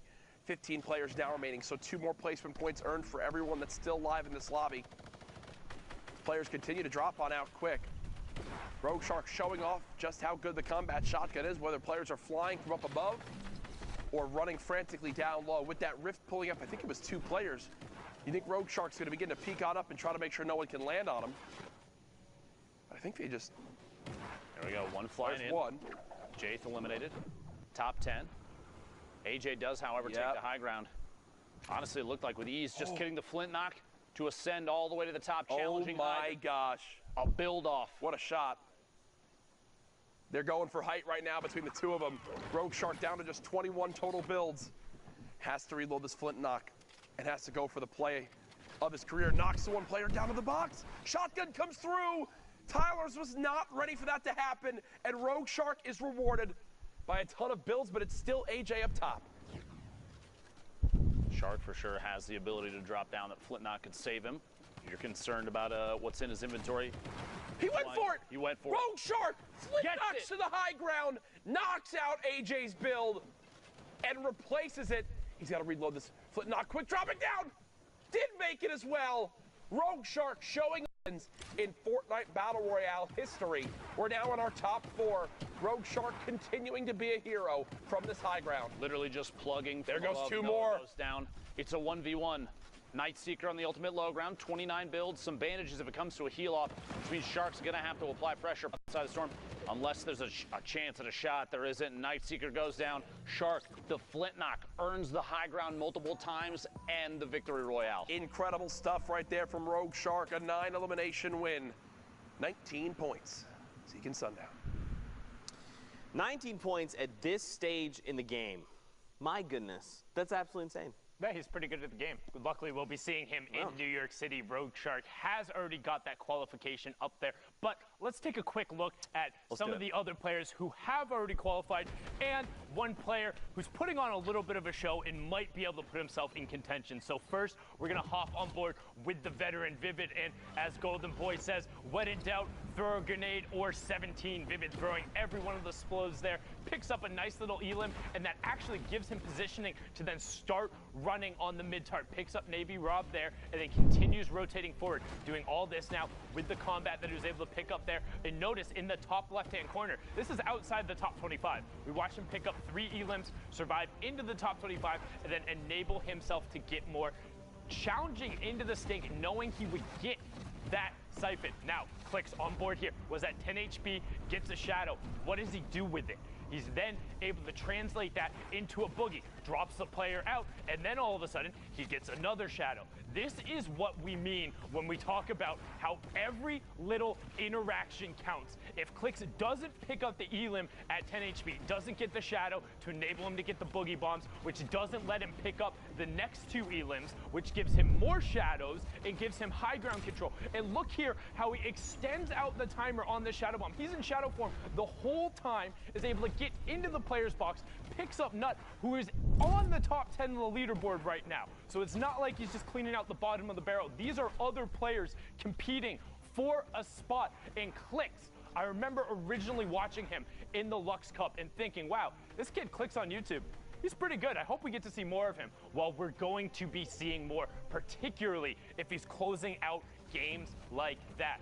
Niku, the only player in this little package who isn't already qualified for the World Cup, but goes on a great little spree here. 150 in terms of his builds, and that's going to enable him to kind of navigate this super, super tightly packed tarp. You saw 25 players there in Circle 8. Circle 9, still 13 players left. He still has 97 builds. That's because his mentality is he's looking for the elims, picks up a number of jump pads, and refreshes on builds again. So keep an eye on the top left. 7 players left now, and he challenges into the high ground. All of a sudden, he picks up this elim here, knocks the player out with the storm changeover, and top 5, ultimate high ground control, and nothing else. Shotang picks up the 2 on the bottom, but Niku is just going to be able to wait him out. Doesn't get a tag going over there, so the storm will tick him over. And last but not least, it wouldn't be a highlight reel if we didn't show Dubs. Taker of Walls, best average placement in a Sunday final, as Courage said, with a 6th, 1st, 2nd, and 3rd coming out there, averaging 3rd place overall in what is one of the most stacked regions. You see him just take the wall right away from Yoshi and continue running through the tarp, always looking for opportunities, looking to challenge, wanting to take the shots, and pressuring the rest of the lobby. Hey, you want to win the Fortnite World Cup, you have to be beating players like this. You have to beat the Dubses, the Clix, the Vivids of the world in order to get up there. And right now, Clix is flexing, saying, yeah, I'm in 1st place. What of it? Man, after 6 games, 2 victory royales, one of only 2 people in top 10 with the 2, he's got himself that pretty hefty lead. I mean, don't forget, guys, it is top 6, so making their way into finals, so this is the cutoff point right here. But if we look outside of the Clix's lead, right, 42 to 38, again, these points are still really, really close. Like I said, it's the difference of 26th to 25th. Popping a shadow bomb, waiting a half second before you rotate. Literally. Oh, actually, you know what I just thought about? This already qualified. Yep, you were going to say... Yep, bump one more down. It's all good. Yeah, so no worries, because at this point, really, like the one little spot with all of these guys here, as soon as one more match changes over, this whole thing is going to change. The leaderboard is so absurdly close. These are the moments that matter. This is where you will be able to cement yourself as one of the best of the best. And if you don't do it now, you won't be on that stage in New York City competing for your piece of the $30 million prize pool. Too bad we cannot compete for that prize pool, but oh well. Only the future could tell. Now, ladies and gentlemen, Fortnite fam, thank you guys so much for tuning in with us. We are going to go to a break, so get up, stretch your legs, find a snack, use the bathroom. Don't get too far, because in 5 minutes, we've got more action. Don't get too far. See you then. Zeke, this is it. This is the last chance, all right? People need to know about this block party, all right? This is your last opportunity to get them involved, to get them hyped. Zeke, everyone's gonna be there, all right? DJ Zeke's gonna be there. DJ Sundown's gonna be there. Everyone's gonna be there, all right? The people are waiting. All right. You know what, man? I'm DJ Zeke. I don't need no card. But what you need to do is buy your tickets to the block party. Tickets are only $35, Fortnite fam. Listen, all right? June 15th, 16th at the LA Forum. Day 1, Creative Showdown. Listen, all right? Team Evolve built an incredible map. Spoiler alert, it's dope. Day 2, Celebrity Pro-Am. 50 pro gamers, 50 celebrities, all battling out for a $3 million charity prize pool. What more do you want? What more do you need? Fortnite fam, you need to be there because we are ready to party with you. Bam! What's up, Fortnite fam? Sundown here, and today we are going to talk about shadow bombs and their impact on competitive play. If you haven't had a chance to use the shadow bomb yet, it is a utility consumable that drops in stacks of 2, and you can carry up to 6 per slot. When used, the shadow bomb grants the user invisibility, move speed, the ability to double jump, and the ability to wall jump. Shadow form lasts for 6 seconds, but will remain active after that window until the user touches their feet on the ground. We've seen shadow bombs already have a huge impact on some of the Fortnite World Cup online open qualifiers. Can he hit it? Oh my gosh! He hits it! You freaking legend! Are you kidding me? Now, let's hear what some of the players who have already qualified for the Fortnite World Cup final think of the addition of shadow bombs to competitive play. I think with Season 9, the shadow bombs are a perfect mobility that has its downsides and upsides if you use it right. I mean, I think shadow bombs are very balanced right now. They're a really good way of getting mobility considering they're an uncommon item. I feel like they're a really good addition to the game. It's as good as a Rift to Go, maybe even better in my opinion. You can get your position wherever you want to, especially end zone. People don't expect it.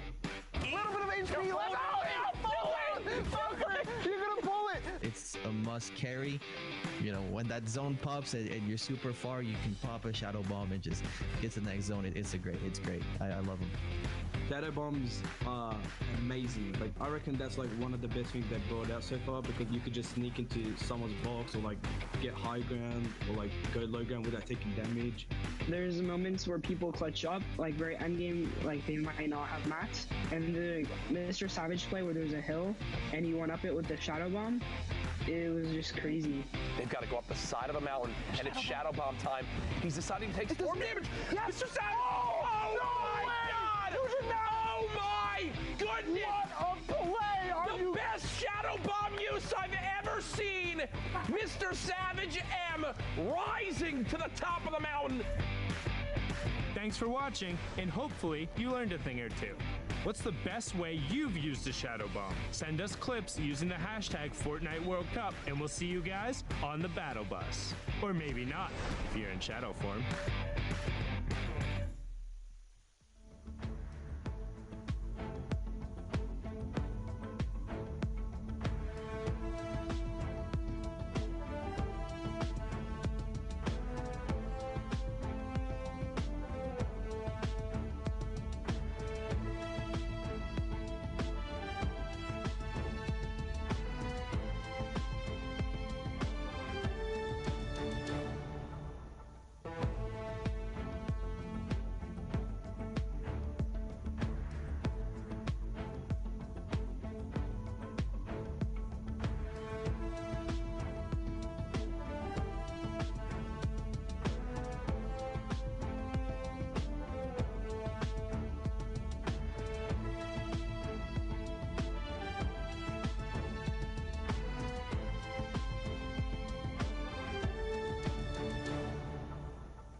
Ladies and gentlemen, welcome back to the Fortnite World Cup Open Online Qualifiers. Week 9, the solos action has been fantastic through and through so far.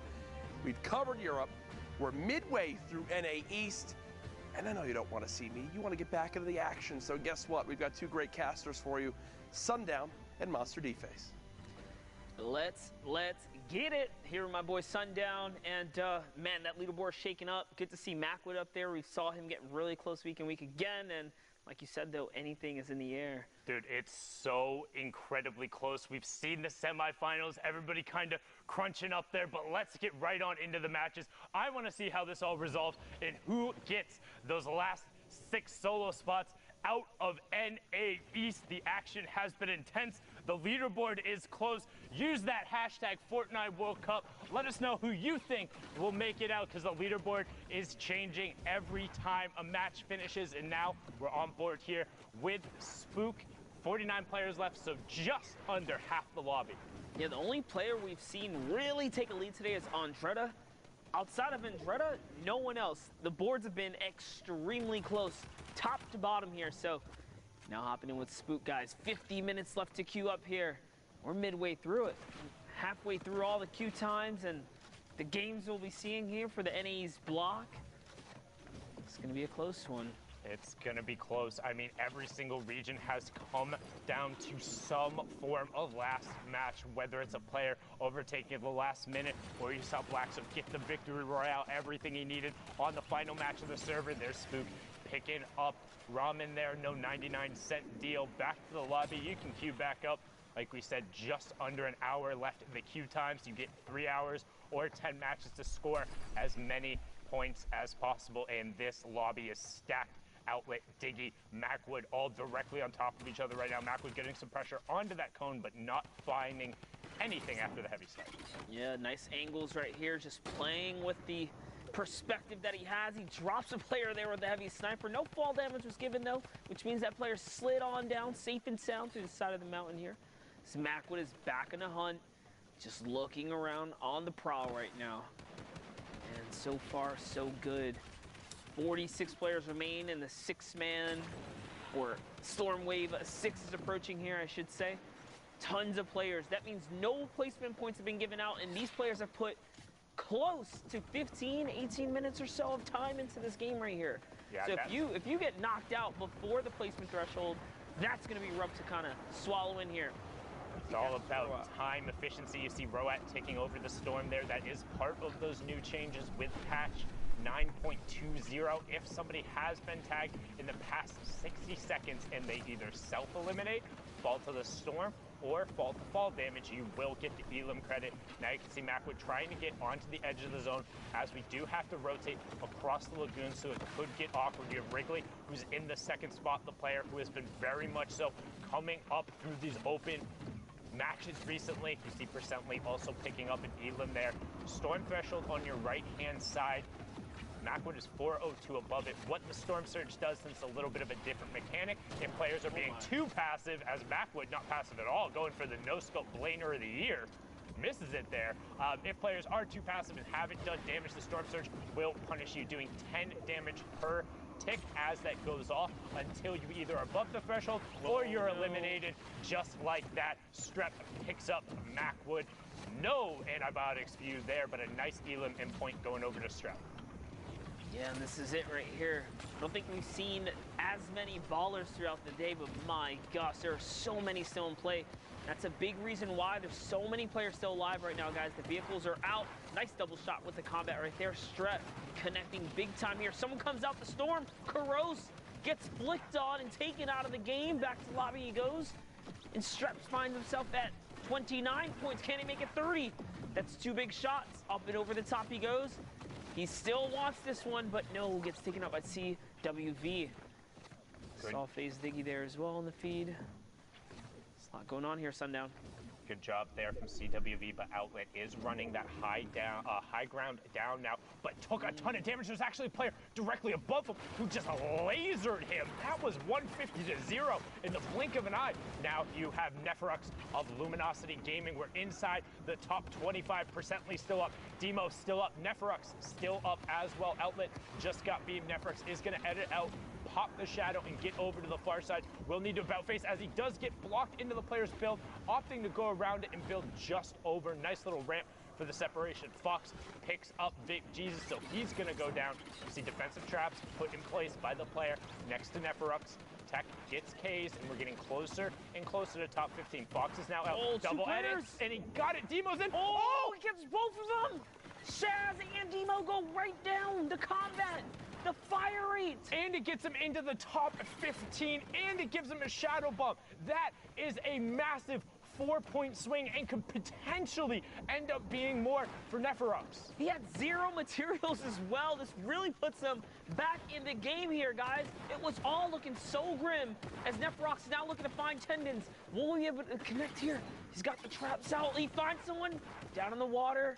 He could still commit here, and he does. Tendons goes down.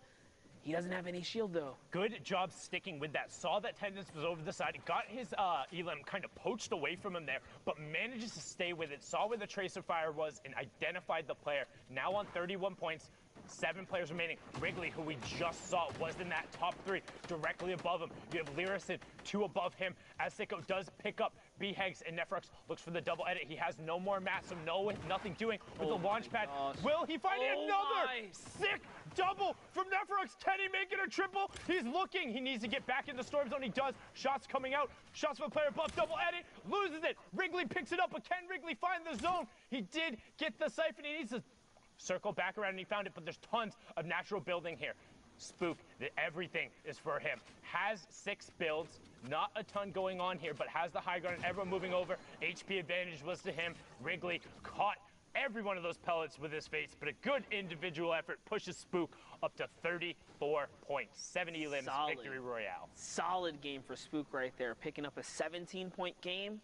That's how fast you can go from the teens right up into the 30-point bracket, putting you in contention for top 5, making your way to New York City Finals. But man, Neferux, he had a crazy play there with the double edit down. I thought it was all over for a second there, but off to the next one here, guys. Always. Pleasant Park. A little action right here, Sundown. Always on to the next one there. 45 minutes left in the queue. And remember, last time we checked out on the leaderboard, 38th was 2nd place. Clicks was in 1st, but had already previously qualified. 10th was 33rd. Donnie JJ was up on that list. He's currently sitting there in 37th. Has the rare heavy AR as well as the rare tack, single shadow bomb, and 3 minis with 199 effective HP. So not in a bad spot, particularly as he picks up Z-Laner there, going to try and push in and get whatever loot from that he can. Yeah, it was a nice little pick right there, but little hiccup right there as we kind of catch up here. He is going for the loot. It's going to be risky. He steps right next to Parallel Tree's box.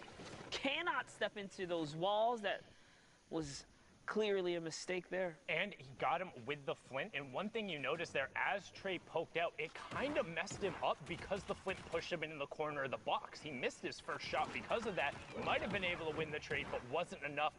Get kind of caught playing Loot Goblin there, but now Clicks pushing into the box. There's so many edits going on there, making sure he owned the ramp, flipped it back, pushed himself forward, and picks up the Elim. Brilliantly done there from the Misfits player. There's a reason he's double qualified, the first player out of NA to do so, and he's going to continue his run here as he kind of takes a second, boxes up, and tops off on shields. Yeah, Clicks has definitely made a name for himself here in the competitive Fortnite scene. Just interesting to see what he'll be able to do now in New York City. He is kind of shown up, really taking the scene by storm, honestly. I'm so excited for LAN. Like, I'm so absurdly excited. Not just because we get to see all of these players all in the same custom lobby for the entirety of the game, see what the contestants go out, but just, does somebody play different?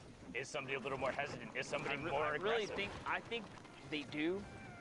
I think some players are going to stick to their roots and push through, but that might be the downfall, man. These guys are just going to be waiting for something to pop off to, you know, server collapse, if you want to call it that. This server collapsing is going to be disgusting at Fortnite World Cup.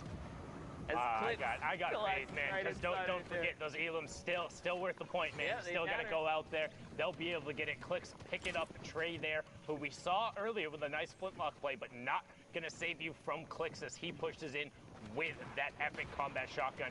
Pops his last Shadow Bomb and is going to get moving over onto the far side of the zone. Love what he's doing, too. He's got so much material. He's playing for higher elevation right here. But with this many players alive, no layer is safe, especially not the lowest. In comes the drum gun pressure right there. Does see a player on a campfire, decides, hey, he's still got shield. Focuses on the next person. This is the problem with having a drum gun. Notice that was a little sloppy. Players are so exposed. And also that first Bloom shot, man, that was rough. He literally had the guy painted, and it was just like one of the scenes out of the cartoons. We hit everything but him, and right there, Shababan Clicks hits everything, including you. Trap shotgun right there. You have Exulting just below Clicks. The controller player duo of Excels trying to put some pressure on him, but just going to disengage. Grandma just below him. We've seen him on the leaderboards time and time again. Symphony also in his own box, but Bizzle is going to smell him out there and send him back to the lobby. Well done from the week 1 qualifier and the Ghost General, the highest earning Fortnite player in competitive history right now, is trying to make his mark on this lobby, sitting at 30 points, already qualified 2 boogies, heavy sniper, and the legendary combat. Yep, and this is exactly where he likes to be, that end game. A little more placement threshold being broken into right there. Nice little edit, catches a clean Elim on Nicole, who had the storm pressure. You notice that did crumble just a bit there. And he's into the top 15 as well. Right, the player right on the side is looking for it. Slem was actually the one to pick that up. So Bizzle going to continue going forward. And this is where he loves to fight. I know Bala has been a big talk about it, but how good the Ghost guys are at tunneling and fighting from their tunnel, whether it's Sean or Bizzle or Demo or Snood, every single one of them can fight from these angles, and Bizzle trying to do it. No. But the ramp in his face, Boogie Bombs, Disco out in the open. Leo being the benefactor of that one. Kydra, honestly, just, I don't know if it was luck, benefactor, right time, right place, but Bizzle gets set back. Grandma, however, picks up Leo right after, so we're on board with Shaded Talent on the ultimate low ground as Grandma picks up another one. Yep, Grandma is in this game. You see him popping off in the feed. Shaded trying to get up higher. The higher he goes, the closer he gets to Grandma. Will he be able to connect right here? Does land a shot. It's Click who goes down. Beautiful trap, too. You put it on the ceiling. It's undodgeable, essentially. And that was how he caught Clicks off guard right there. Shaded Talent, now one step closer to high ground. He's going to step out into the storm and sacrifice just a bit more to get nice and secure set up in the top here. And then he has the stinks to be able to rain him down. I don't know if you realize he's completely uncontested, but now AJ is forced right out in the storm, and with the tick over from the storm change, he's gonna get it. He'd get it either way, but Shaded smelt it, he dealt it, and everyone else in the lobby had to deal with it. 4 Elims and the victory royale, bumping him up to 33 points. You would think we'd see more end games like that, where the stinks just flush out everyone in the low ground, but to hold on to something so valuable to the end, that's a tough play. Dude, how rarely are you like getting into a top 3 situation where you have uncontested high ground and you have 2 stinks? Like, the reason that doesn't typically end up happening, you don't see that more often. You think like, oh, that's the best use case for a stink. Yes, if you get into that situation. You got to make it there, and then like you got to hold on to him. So. Right. But whereas if you, and we've talked about this, I know Courage is a big advocate, if you have 3 stinks in a solo and somebody's boxed up, you can effectively eliminate them, right? You can chase them around or at least force them to burn a ton of materials. So that's why you tend to see players opt to use them, because you can get kind of tags on players. Oh, Yak trying to go for the immediate wall replace, but you can see how there's a little bit of an issue when you get exposed. If the other player goes to shoot first, you know, they get that first shot on you as that happens right there. And Yak trades it back out with Bizbo. You can take the wall and own it all you want, but if you don't hit the shots, it doesn't matter. That was 2 125s. Precision aim right there. Yak finds himself a ton of loot, materials, zone. He's got so much going for him now. It was actually kind of a misplay by the other player. I think it was Bisbo.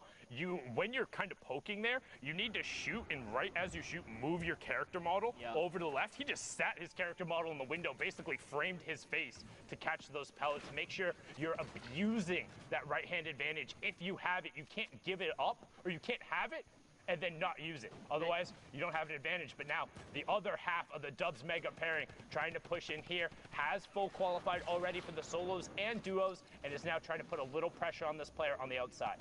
One step closer, he did take the wall. He doesn't even know it was his cone too.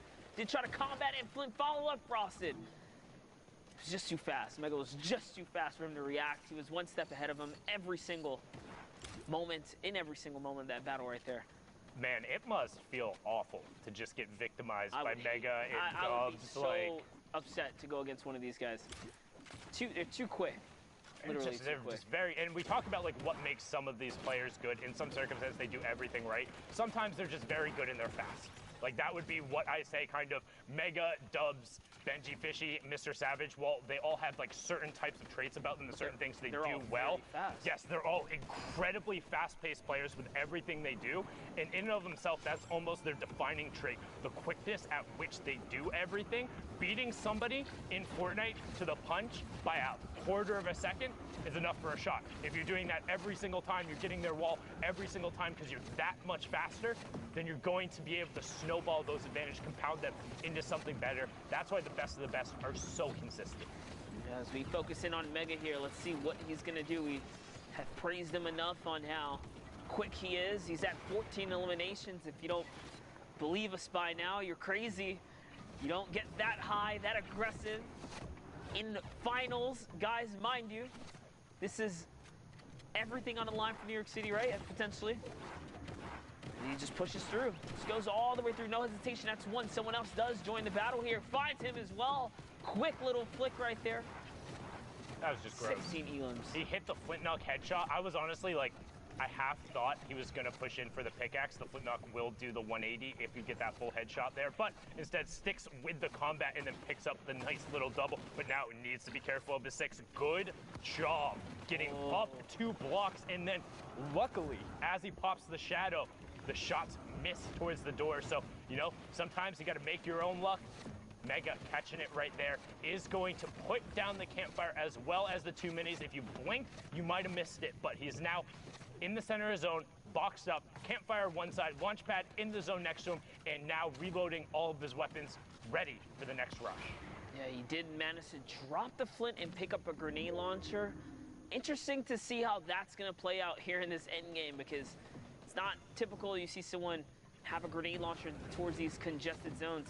But this is the perfect time to use all these shadow bombs, guys. Just keep him in the game and rotating. He is on someone's heels right here. As he was really trying to get that elim right there, chasing him all the way up. And one thing that's super important to note there, notice how he didn't jump or double jump or wasn't sprinting. He was literally walking directly behind the player. Any of those other movement options would have given away, and the player would have known, would have had an opportunity to box him in, potentially trap him out. That's what we talk about when we say do all of the little things right. You might not think about it. You might think, oh, I get the double jump. I better use it. No, players adapt. They've gotten used to it. They know to look for the smoke trails, to just throw bullets towards it and to hope to get it. But Mega going one step farther, and he still has 2 more, enabling him so much. And here go the grenades. Will we see Mr. Savage 2.0, who is the best billiard player in NA? He fires all of them down low, and no ticks coming through yet.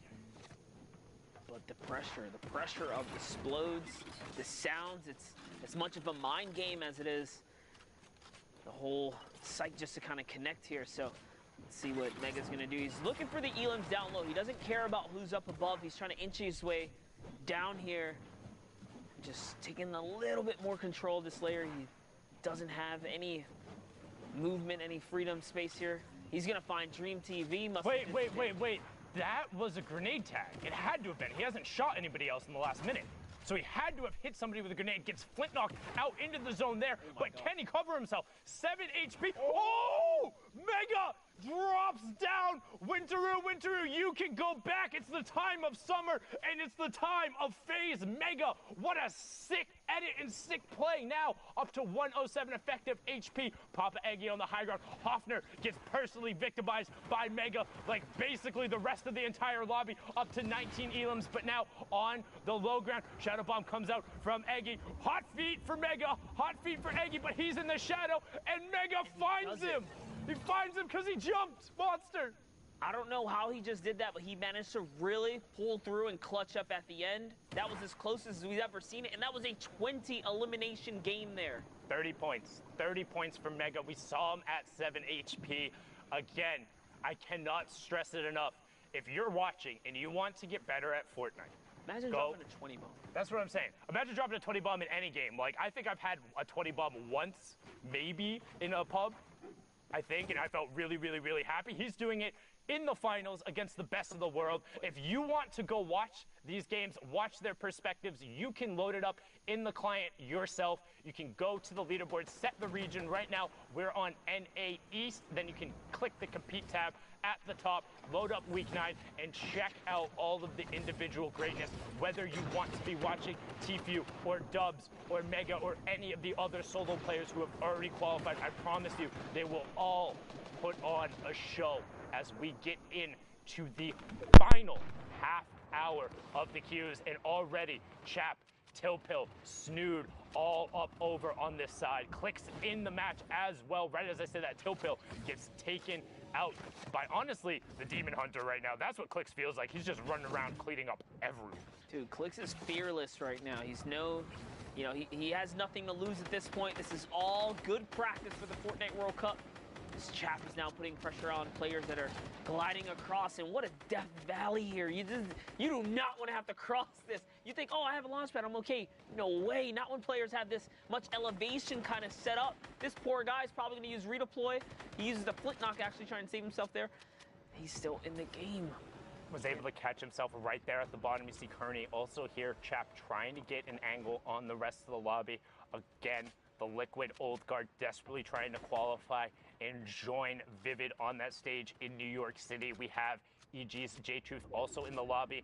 Nobu Beef, it does get picked up. Bears also going down. 33 players remaining. Circle 6, and also a ton of verticality changes going on the circle. Look at the bottom right, Monster. Yeah, it's going straight across another valley towards the tilted, or neo-tilted mountain. You guys are very familiar with this mountain. It's been in the game for a while here. So to have to cross back, another steep elevation coming from the Shifty side. Yeah, the old that old Clock Tower mountain gives a really, really good kind of vantage point over the rest of Tilted, but it's really awkward to kind of end up fighting around and rotating over because it's such a steep valley into then this kind of like gradual hill that drops off right after. So we'll see some interesting rotations coming out, but now on board here with Joy with that tactical assault rifle, trying to throw some shots over. You do see Storm Surge over on your right-hand side. Only one more player has to fall before that turns off, and the rotation is coming through. So Joy is going to be looking for those gatekeeping opportunities. You see him checking the angles as Shiga picks up Senseful. Temp gets picked up by Joy. He's going to be like, all right, got my Elim, I'm out. Waiting for the opportunity to then rotate over and away. The question is, how long can he extend out the Shadow Bomb? Not long enough. Going to opt to use the second one. Does get the tick over in the Storm as well onto Shiga. So good job from him. Look at this. And now all the way far side of the zone. Manages to really just hop his way up and over all the builds. Perfect usage of the Shadow Bombs here. He hasn't even reloaded the Tactor. He's already on the offensive push here. Another player did rotate by. He's kind of getting his eyes set on who's going to be his next victim. Went from 1 eliminations to 3. Will this be the 4th? And it is going to be the 4th. Let's have fun, okay? We saw him a bunch yesterday, ending in the top 10. I think he finished about 6. But doesn't look like he's having as much fun, okay, today, as J-Truth picks up another Elim. Grandma goes down outside of the top 15. Sizlucky also down, another player who qualified for duos, looking for a solo qualification. You have Snood, the second best average Sunday finisher in the entire world, but hasn't managed to get a qualification spot. 2 9th place finishes for him. Will this week be his week? You see Joy shots up towards the top ground, and he gets Prestovit with the drop down in the alley-oop afterward. Yep, and here it is. Joy has now found himself 2 layers up and over these opponents here. He has to be very careful. He's looking to see if he can just disconnect this entire build, maybe get some fall damage. Needs to look up, though. There was a rift that went off. This is not completely uncontested, and boom, there it is. He realizes there's the 3 players in the sky, wants to hold this high ground, so he's going to push over towards this other player, and he gets it away from him, except gets the high ground ripped away from him, and Joy immediately looks up and places the trap down. Yeah, he did manage to pull that off. What is going on here? Clix still in the game. Baldy still in the game as well. Clix pops the big old rift. He's getting this nice rotation. He sees the mountain up ahead. This is going to work out perfect for him as Joy is probably running low on mats. A lot of builds coming out of him, except going up. And Clix just lands on the ramp, doesn't even care. No respect for Joy at all. Puts the double ramp off right there. Just absolutely took it away from him. Clix in the top right, Joy in the bottom right. That's the fight that's happening on the high ground. You have 2 separate 1v1s. Clix versus Joy, except versus FaZe attacks, and attacks runs him over. Absolutely brilliantly done from him there. After taking out J-Truth, gets that there. So he has uncontested low, but with no mats to his name. So Clix is just going to rain down on the lobby. Only 2 mats left on Joy, and a singular shadow bomb that is there as well. Everything is pointing to Clix if he can get his way down. Attacks, goes forward onto Joy, and Joy finds it. He gets the siphon, but he's down on the HP lead as Clix has the high ground, but is starting to run low on mats. Only has 12 left, but that's all it takes. The combat shotgun from nearly 6 tiles up, the hard aim down sights for Clix. 3 elims, victory royale, locks it up with the 13 points. There's a reason he's qualified in duos, solos, and he's in first place. Well, right now, well done, Clix, but the action doesn't stop. Again, 49 players left, nearly half of the lobby in this match, and we're on board here with Raised by King Steens. 25 minutes left. Yeah, definitely was a crazy game right there for Clix, but jumping into the next game, 25 minutes left on the queue. This is going to be a close one here for Steens, as he is running out of time on the clock for the final opportunity for anyone, guys, to make it through the Fortnite World Cup final stage. This is it. It's the last moment. So if another 50-man, highly congested lobby, Storm 6 is approaching. And we're going through Tilted. We talk about all of the natural structures and stuff that is already there. It's so incredibly difficult to move back through them. You can see Steens right now trying to pre-break a bunch of those, but there's a player right next to it. Gets the shot first for the 73, and then forces the player to disengage. Dynamite coming over towards this whole structure. Will Steens push forward for it? First edit, second edit. Players right there, phasing through the floor, and opts to disengage. No shot coming out yet. Oh, he found him. He owns that ramp. Oh, that should be free. Yeah. Oh my, another 124. Guys, the combat has such a tight crosshair. These shots are just barely connecting at full range right there. That's insane. Such a tough shot to make in a close quarter like that. Beautiful flicks right here. Steens is in it to win it right now, and he is now replenished to max materials. Taking a look around the map now. You see you have class in this game. Nuke's boss. Again, we see more boombo action here. Will we see some elims being picked up? Not as much as we saw before. That little change to the boombo's made a big difference. Yeah, I know a lot of people kind of scoffed at it at first, like, oh, like 0.25 seconds. That's not a big difference. When you look at small numbers like that in particular, I advise people to think in terms of percentages, right? So yeah, you think, oh, a quarter of a second, that's not that long of a time. But one, a quarter of a second is about the natural reaction speed for a human, and 2, that's a 25% increase. So all those like sick full draw flicks you saw before, you don't have the time to do that anymore. Because yes, the extra half second, you're like, oh, what is that? But if it's the reaction time for your average human being, I promise you, the competitive Fortnite player has a much faster reaction time than that. So all of a sudden, they hear any amount of that draw, or you don't get as quick of a release, it's not going to be as effective. Not to say it's not strong, but it's definitely slightly more significant than people thought at first. Yeah, definitely. Percentages are huge, and we talked about reaction speeds. Nuke's boss has picked up a 3-piece on his rotation and has managed to find the tree! So close, hits the tree as Nut walks right past him. He did do the last bit of damage, so So you're rewarded. Any cheat, we're going to have to look at that, maybe for teaming, because Nut in the tree, I mean, similar names going through the tree, holding up there, just make sure. But no, brilliantly done from Nut. Super unfortunate there that the tree happened to be there, but, you know, sometimes luck's on your side and sometimes it's not, as we're on board here with Clarity G. Trying to find an angle, still has his baller as well as 2 shadow bombs, so a lot of utility coming out, has the heavy sniper as well, and you can see him just trying to find a spot to hang out with the baller so he won't get shot down. This is one thing about these baller rotations. The players try and hang out off the underside of builds so you won't take additional ammo. You still see about 5 of them trying to make their way up the side. Kazui gets Boogie Bomb, but is going to be okay. And this rotation is nuts and stacked. Everyone trying to go up and over this hill. As you can see, Nistic, Tech, Twizbot, CWV, Nobu BFO, Prodigy Aces, Tendi, 2Chens, all going down to the storm. And Old Man Mountain, he is patient. He is calm, and he will claim his toll. The lobby goes from 30 to 18 in the blink of an eye. Just over the mountain, a nightmare situation for these players that do not have mobility. And it's crazy because not one friendly launch pad came down, so they all went down. Everyone paid the price there. It's like you're looking for recycled utility. It's like, who's going to be the one to do it? Hey, but if nobody is recycling, nobody gets to go. And that was what we had talked about. We talked about how this hill can end up for an awkward rotation.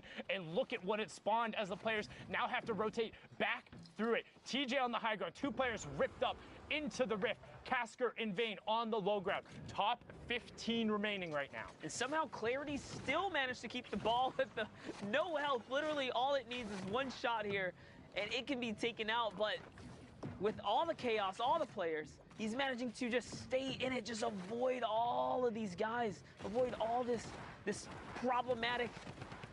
Largely by doing this, you can see hanging out on the underside of the high grounds builds. He's not going to edit himself and look back down, but right as he does it, gets the build broken. That player isn't going to be looking to knock that ball away. He wants to find Elam's Clarity, looks skyward, hits the heavy sight, but no knocking down there. Kazui is still in this match. Did just pick up Chief. Vayne also still in the match on the lower ground. Kazui going to drop ops to catch himself and then swap right to the combat shotgun. Clarity picking up Kazui there as he continues to work downward. We're into the top 10 now. Love it. He is looking to now take down this build here. It's not held up on much. And interesting, he had shadow bombs, but he waterfalled all the way down. It's coming down now. Someone is coming down. It's his high ground to keep if he can just hold it here. There's no one there, though. It's fine. Top 5 and high ground now for Clarity all of a sudden. Still has 20 builds and the 2 shadow bombs. Oh, man, it's going back up and over. Futat tries to land on them. Clarity gets shot. Is he going to be able to continue to keep it? Yes, he does. He keeps his high ground and trades a monstrous shot in return. Wraps him right up. Now it's all his once again, and he's replenished on health. Great double trap there from Clarity onto Futatu right as he pushed in the box. Casker and TJ going at it in the bottom right-hand corner. Casker going to be the beneficiary of that one. And now he's looking. He's not staying with the zone. Using the RPG to drop down Clarity. Clarity has zone position, gets the first shot, and Casker finds it! He got the 1 shot. Casker, you lord! 5 elims, victory royale. 15 points there, pushing him up to 46. What a finish, my Lord Casker. Courage, that was pretty sick. It does not get much closer than that. Right down to the final moment. Hits the shot he needs to and wins the game. Folks, I'm back here on the stage with my good friend Dr. Lupo as we've been watching the NA action unfold. Now, Ben, we've also got a ticket to punch, but we'll get to that in a second. First, catch up to speed on what you've been looking out for. NAE so far putting on an excellent show, and actually coming up there. One of the craziest things we've seen thus far up until right now is the standings have been kind of it's a new set of faces. Yeah, this last week, everyone that's been fighting for those spots has risen through the ranks. It is now in that top 10. The question is, who winds up holding on to those spots, as we are still waiting to see that all unfold. Either way, though, those coveted positions, 6 more left. It's coming down to the wire. This is the last opportunity they have to make it into the Fortnite World Cup. 3,000 players from every region played through on Saturday to make it here, but right now, the top of the top of the top for NA East. Here's your standings. A quick refresh of everything we've seen. Like we just saw, Clix, multiple games so far today, 3 victory royales, only 7. He still has 3 left. 66 points, and he's already qualified. Yeah. So you have to keep in mind, too, players like Clarity, Mega, even though all the way down to the bottom, Colorful, those players, if they end up in the top 6 for NA East, all you have to do is just adjust the list of who's going to qualify. So if you freeze it right here, this is one of the craziest things. As we head into the final week of solos, freeze it right here, every single player on this board would end up qualifying because you have 1st, 4th, and 5th pushes multiple positions down. It's insane. And that's consistency, because then you have Clicks, Clarity, Mega, Colorful, all already in the top 10 right now as it stands right now. But like I said, still have games left to play. Tough thing is Aspect already at 10 games played, won't be able to up that score anymore. We'll see if they can potentially hold on to their position. We know that that's a look at NA East. I believe we also have an update for Brazil. The final standings for Brazil. The final Brazil. standings for Brazil. There it is. Node qualifies. Techno Viking in that 2nd spot. So close, but not enough in the end. You see the 9Z boys on there as well. Either way, Clipnode, the one qualifier from Brazil, which means we've got a ticket to punch. We've got a ticket to punch. Jack, the World Cup Finals. Ben, I know this is something that you've struggled with. It's going to work. It has to work. At some point, it's going to work. All right. Do it. So, I've seen everybody else do it. It's just a little corner tap. I think that I've been hitting the middle. I'm going to try the corner, okay? Ready? All right, go ahead. Man. Ben.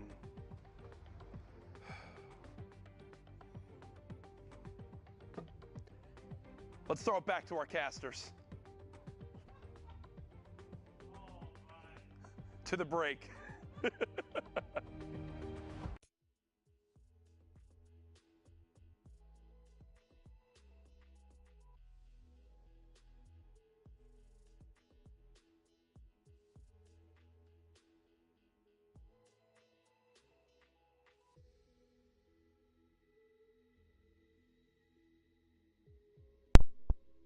Well,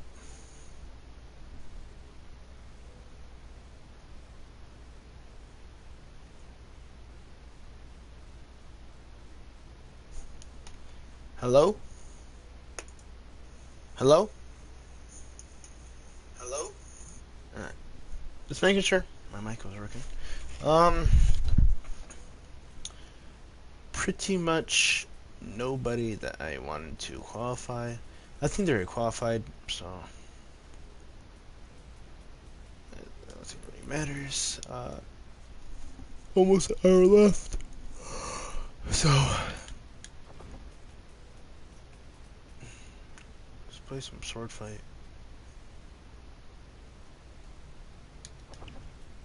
Fail. Alright.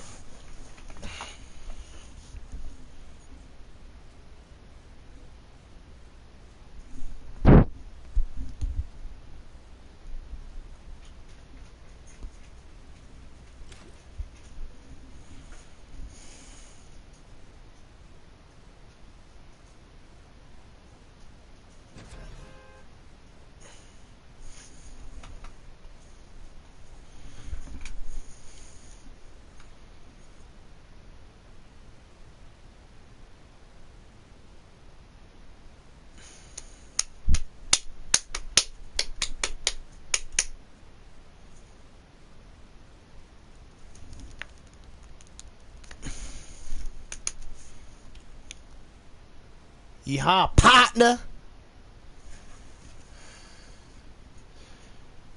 Dude, this last week of school is gonna be a bitch.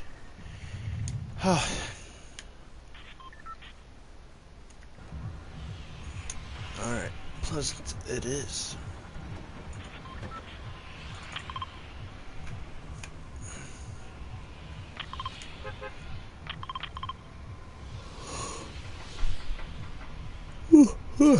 Oh.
fucking good because they have like all legendary or epic packs. And no one has a fucking mic, so you can't fucking talk.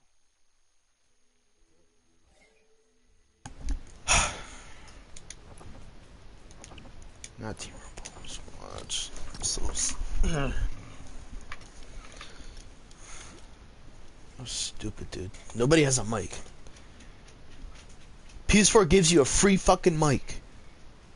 But no, they'd rather not fucking use it. Scrubs. Well, I don't want to use a mic. It's stupid. Come on. Or I just want to be a fucking pussy and not talk to anybody.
Much better way. Watch it. Oh, they're going to Nelly.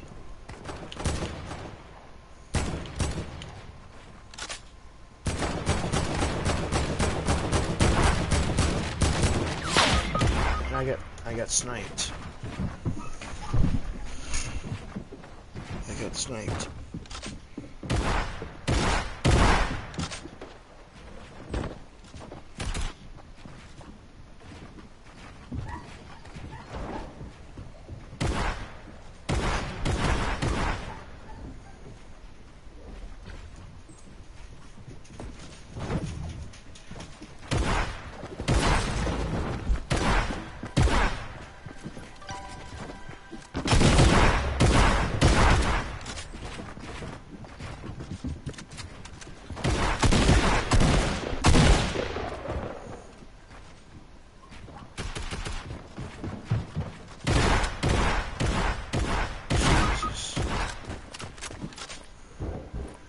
Sweats.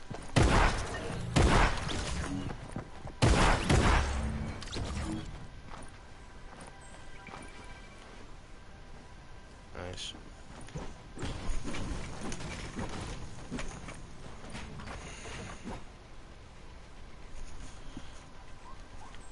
I had a mech hit on my body.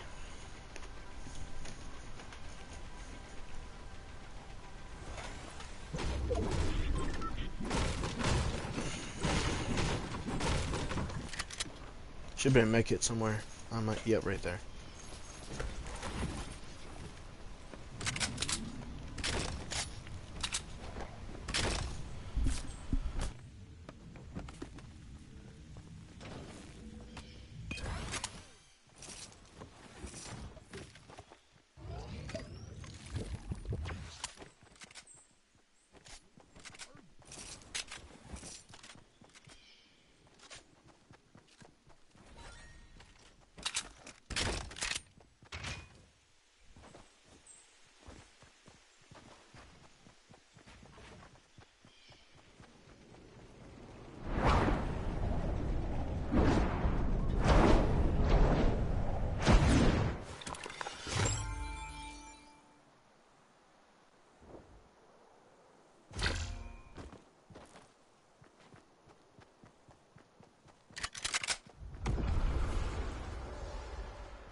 Thanks.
There's 2 more left over there.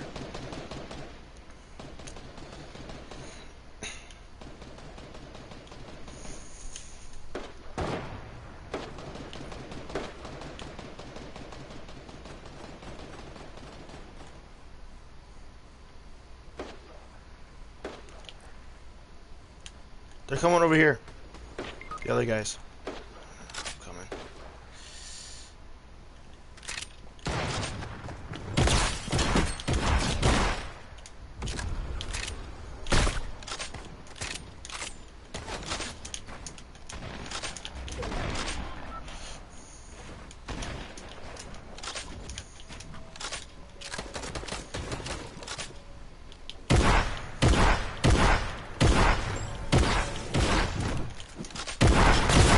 He's weak.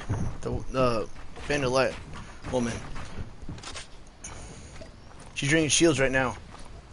She's weak right here. Yeah, in this box right here. Weak.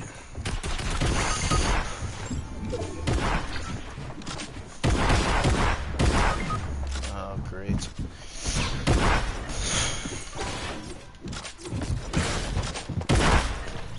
Why would you finish me? It made no sense.